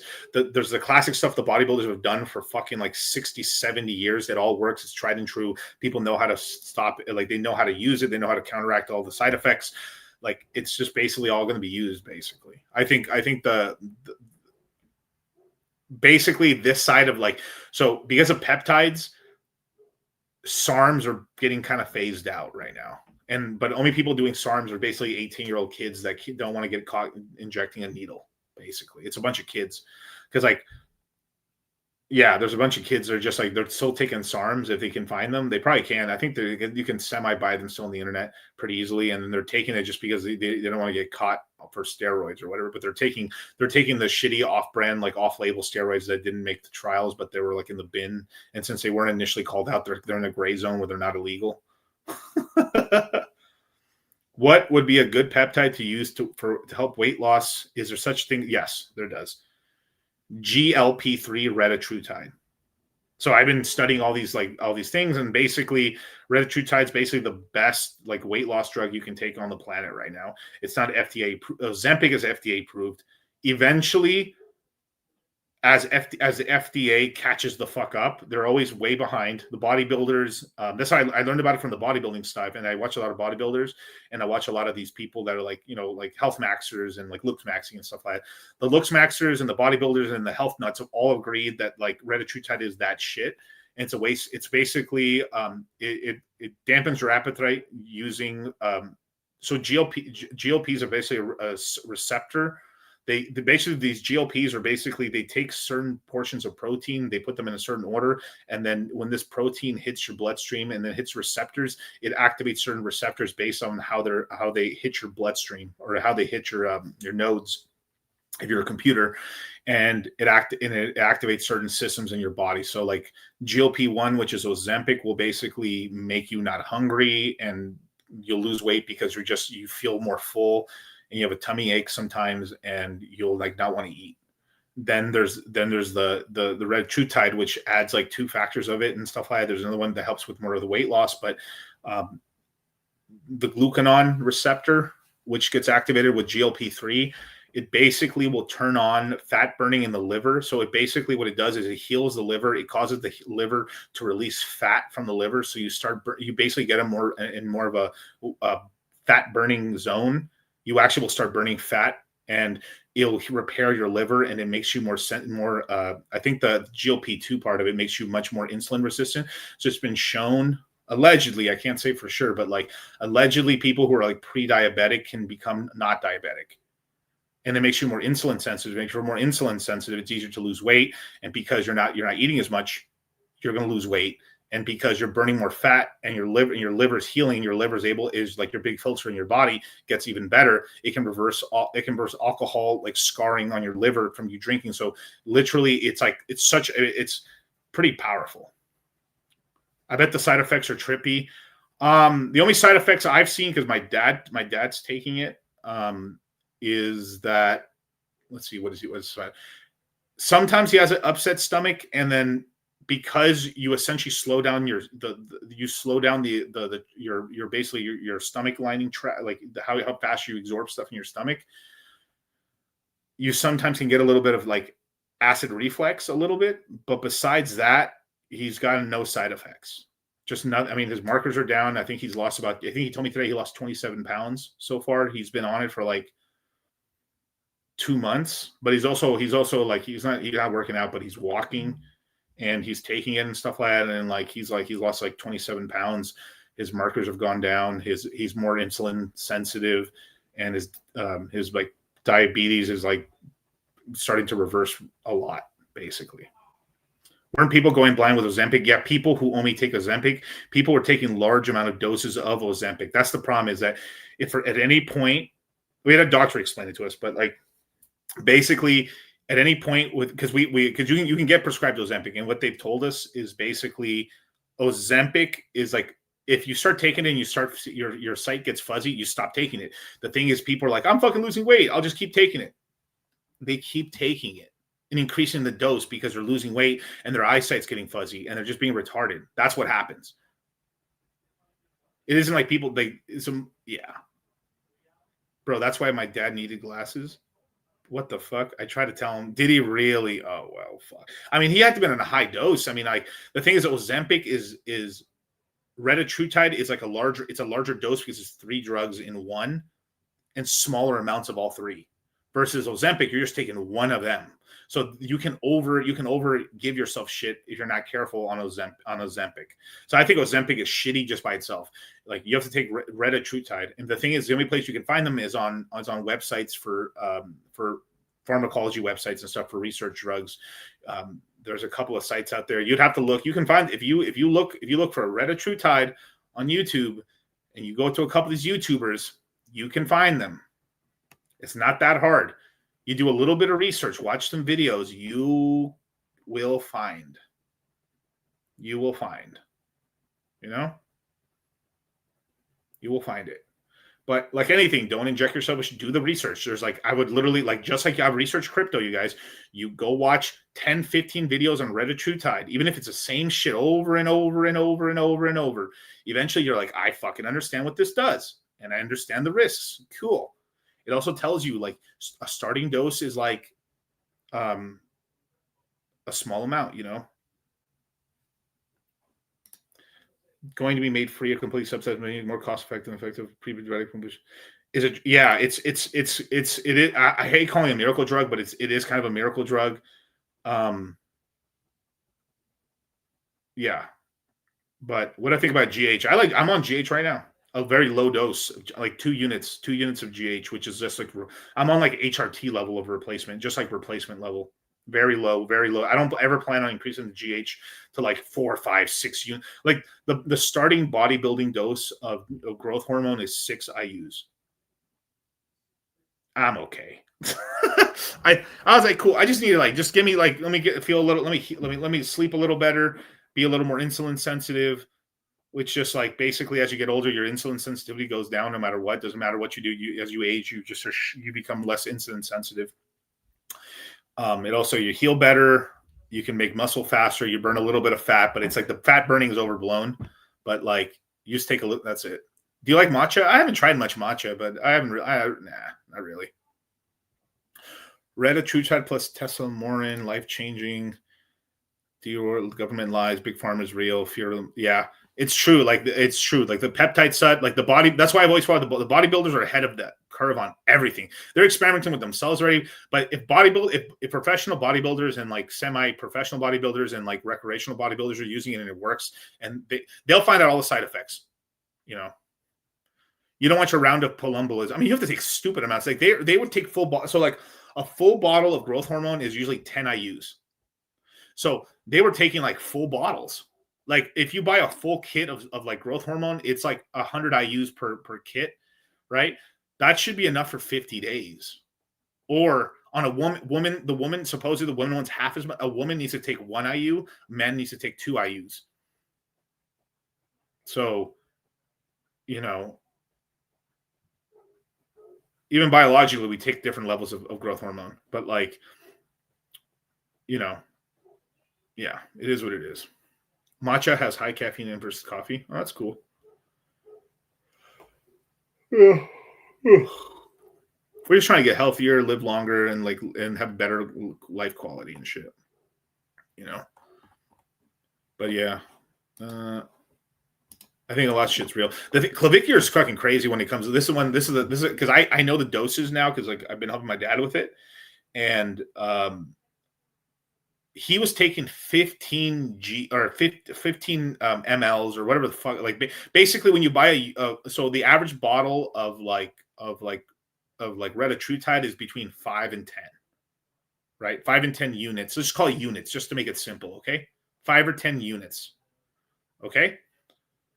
Depending on the manufacturer, where you buy it, the potency of it and stuff in the testing, but usually a bottle is between the bottles come from 5, 10, 20, and 30, 30 being the largest, right?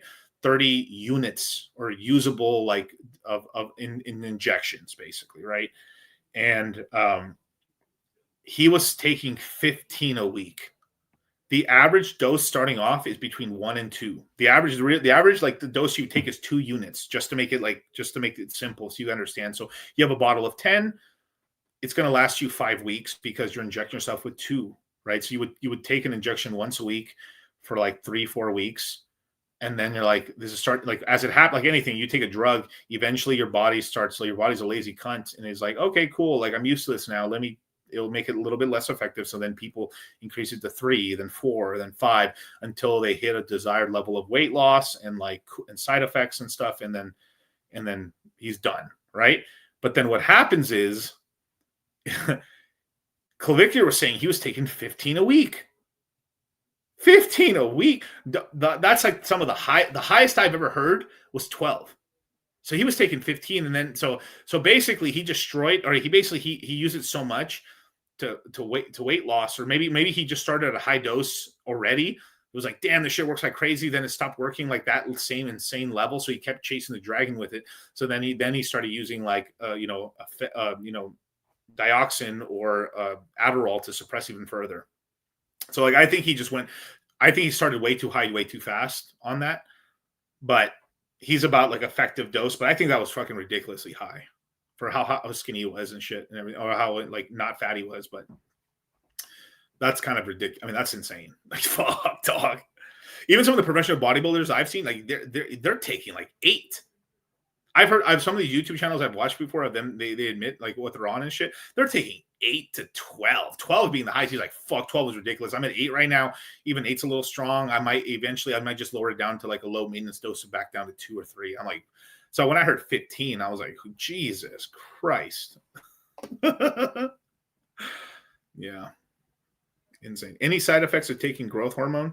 Well, yeah, if you take high levels of growth hormone over time, you can increase the size of your organs. So you can make your heart bigger. You can make your hands, your nose, your feet can keep growing, basically. A good side effect is your hair grows better on it too. But basically, cartilage will keep growing. Your feet and your hands will get bigger over time, but this is only at a very large amount of dose and stuff. Like if you're taking a small dose, you're not really going to get much growth. I think you also produce a little. Your blood gets a tiny bit thicker, so like people have like thicker erections basically on growth hormone. But like in order to get the side effects, you have to take large amounts. Like so if you see guys like Sylvester Stallone or something like that, they were taking very large amounts of growth hormone. Probably now they're just taking low levels of growth hormone, but like if you take high levels of growth hormone, like bodybuilder levels of growth hormone for years, you get kind of a gut. Your stomach grows, and you essentially have like a perma gut over time. But if you look at Stallone versus like how he should look for a man his age, he looks incredible, right? So it's like it is what it is at the end of the day. Yeah, Jay Campbell, yeah. I think he said he built up a tolerance from other GLPs. Yeah, it's probably true. Yeah. There's also something called omegatide, but that's combining another thing called tartarine or cardarine. But cardarine's a little dangerous from what I've read into it. Like basically it's the nuclear option where like it's like a GLP-3 mixed in with another peptide, and that peptide just fucking hurts your stomach. Basically, it's supposed to hurt your stomach. Basically, it's like it will. If you're like a craver, you can't stop snacking. It will nuke your snacking ability. You're like, oh my god. But like supposedly, like that version of it, which is not widely used at all. Supposedly, this is if you believe More Plates, More Dates. He says like it has a chance of it can give you cancer or like a higher chance of getting cancer. Possibly that's the only one I've heard. But almost no one's using it at all. But it is. If you go deep into it enough, you can find places that sell it and stuff. It's crazy, man. You know. Can you give us one for the third? What? Fuck this, man. Be real, man. Can you give us one for the third leg? What the fuck is the third leg? What are you talking about? Oh, for the third leg? Well, besides taking that NO2 and stuff like that, I mean, Cialis. Take Cialis to lower your blood pressure. Your erection's going to be bigger. If you're on growth hormone and TRT, like 140, 200 test D or test C testosterone, you're going to have more blood in your system, so your dick's going to get like a little bigger and much fatter.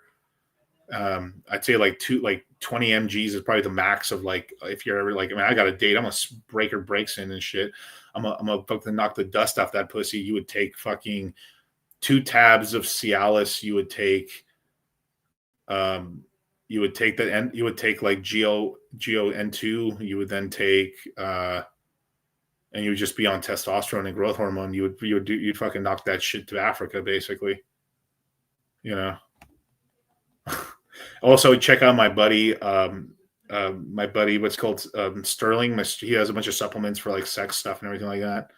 I think More Plates, More Dates sells a supplement to make your fucking load gigantic. You could take it for a couple of days and then you literally will fucking like come buckets or something like that. I think it's called Lock and Load. Wait, Lock and Load supplement.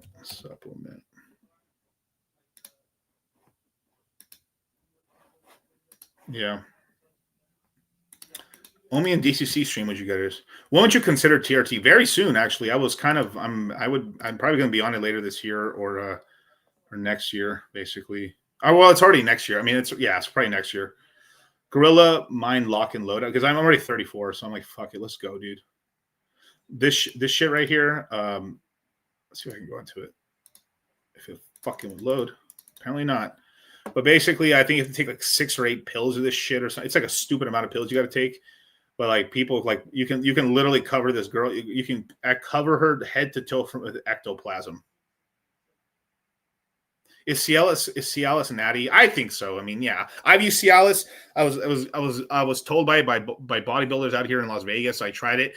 It fucking gives you way better pumps. Like I found, like I built more muscle with it on because like the mind muscle connection, you have more blood and your muscles, the pumps. I mean, it just motivates you more. You see your arms are much bigger and shit. It also lowers blood pressure. So if you're overweight or high blood pressure, like 5 mgs or 10 mgs, depending on the tab you take it, your blood pressure goes down and you have better erections. And then on top of that, you look more jacked. Your arms look bigger. So I'm like, fuck it, you know? So why not?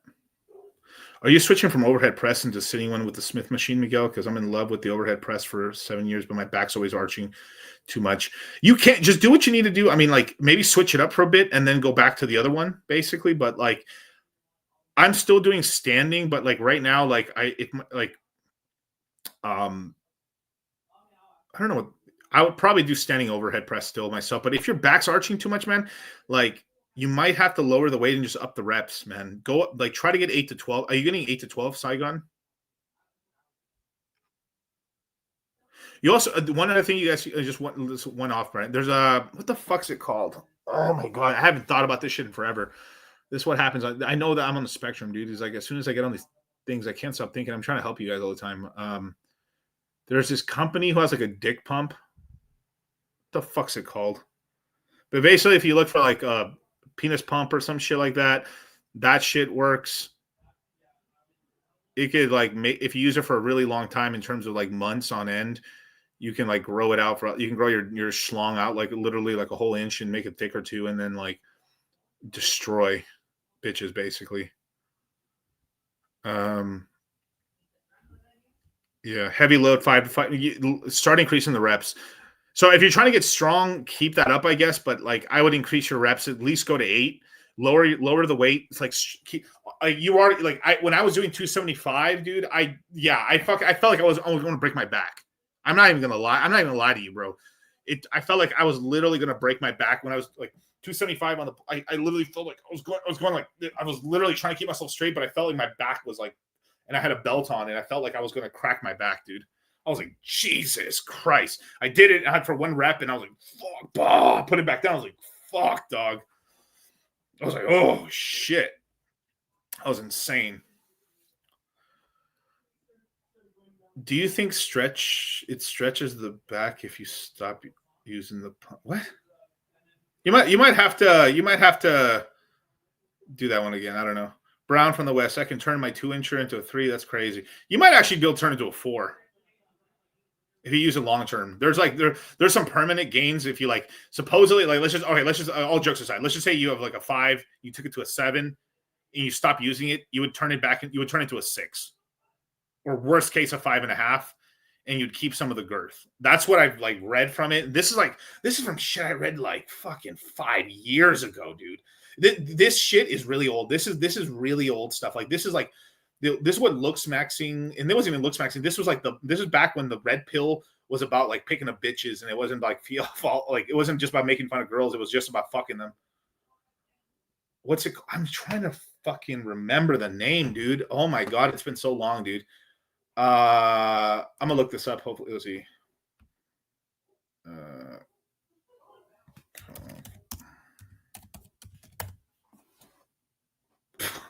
There it is. I knew I'd find it. This is the shit I've been doing for you guys. Just trying to call it game is game, dog. So I literally looked up cock pumps, and there it is, Bathmate. This is the company.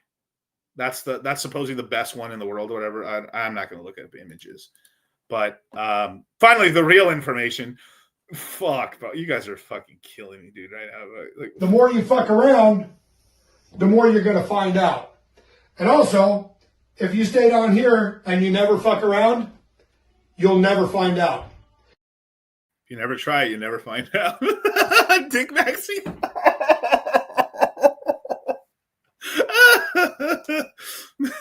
Bro, everything's maxing, dude. I'm gene maxing. I'm height maxing. I'm mog maxing. I'm fucking face maxing. I'm fucking looks maxing. I'm fucking game maxing, dog. I'm dad lore maxing right now. I got a BBC big brown dick. You know, I'm part of BBC gang, dog. How long do you think this upcoming bear market will be after we top? I think it's going to be relatively short, because if it is over and we crash, I think it's basically over by the summer. The interest rate cuts will start funneling money to the market. It'll cause a premature bear market. I think the bear market's going to be short. What else is in DCC price? It's bad, bro. On this computer, I mean, I only search this retarded shit you guys made me look up, but it's bad, bro. It's really bad. It's not good. I mean, it's nothing illegal, but it's just like, goddamn, dude. Like, I look at the shit I do for you guys. Like, it's terrible. What you guys make me do for you guys is insane. So it's like lock and load supplement, harder than last time, Rey Mysterio's son, pre-workout, Starforge, Clo, Bill Gates, climate change. It's a lot of random stuff. Like,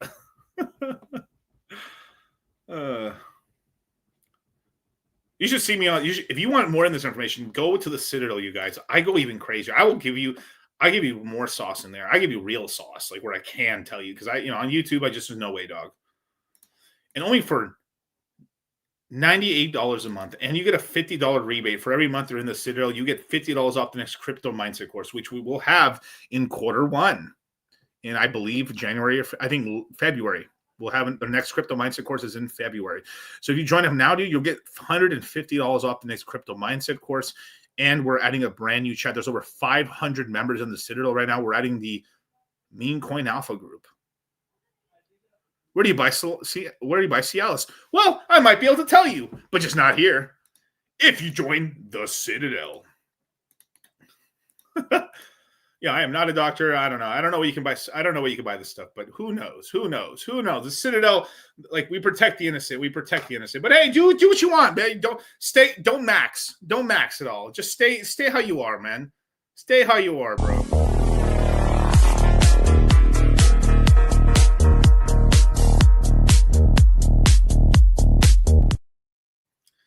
Miguel, why are the calls unrecorded? Why do you scam me?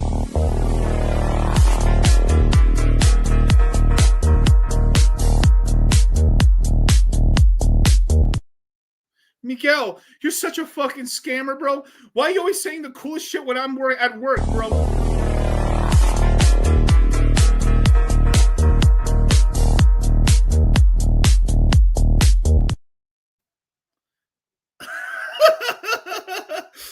Scam maxing? I'm scam maxing. That's right. This is bullshit. Like, doesn't matter when I do it. I do a call in the morning. Why you do a call in the morning? I was at work, dog. I do a call in the night. Bro, what the fuck, bro? It was so late. What? I didn't know this was going to happen. I do it in the middle of the day. What the fuck? I didn't know this is happening. It's a recording.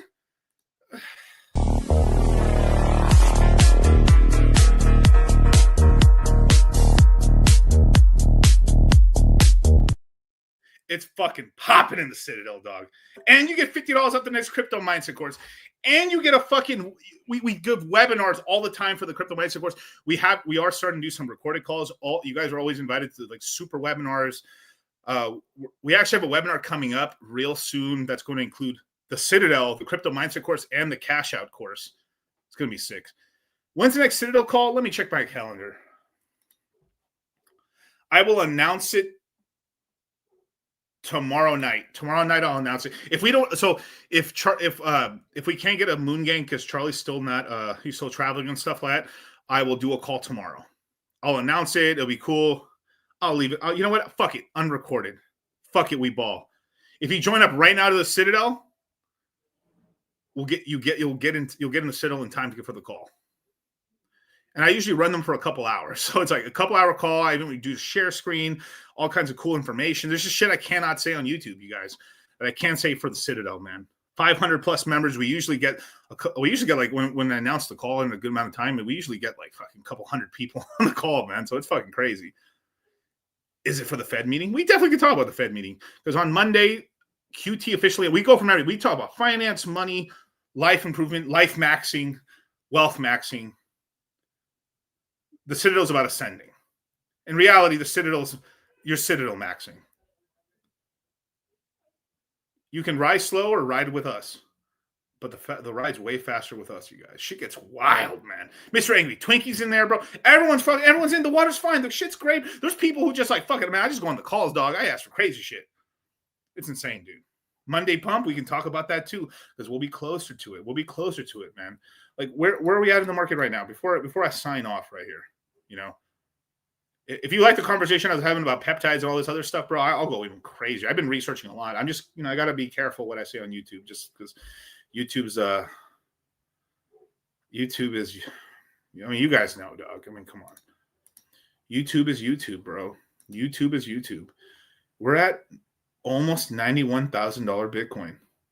$1 below, 50 cents, 45 cents below $3,000 on Ethereum. I just paid how to get in.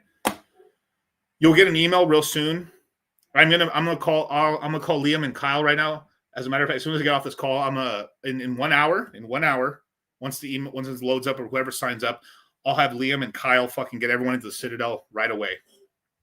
Make sure so an hour from now, be sure to check your spam folder and stuff. You will receive an email that will give you a link to join it to the Telegram group. Be sure to check your spam folder as well.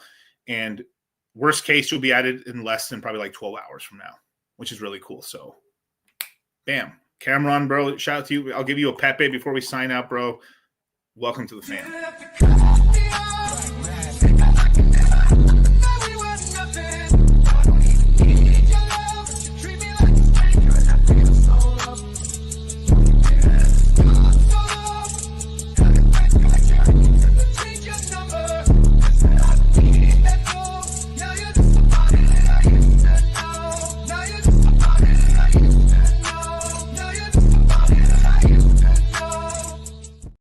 Woo!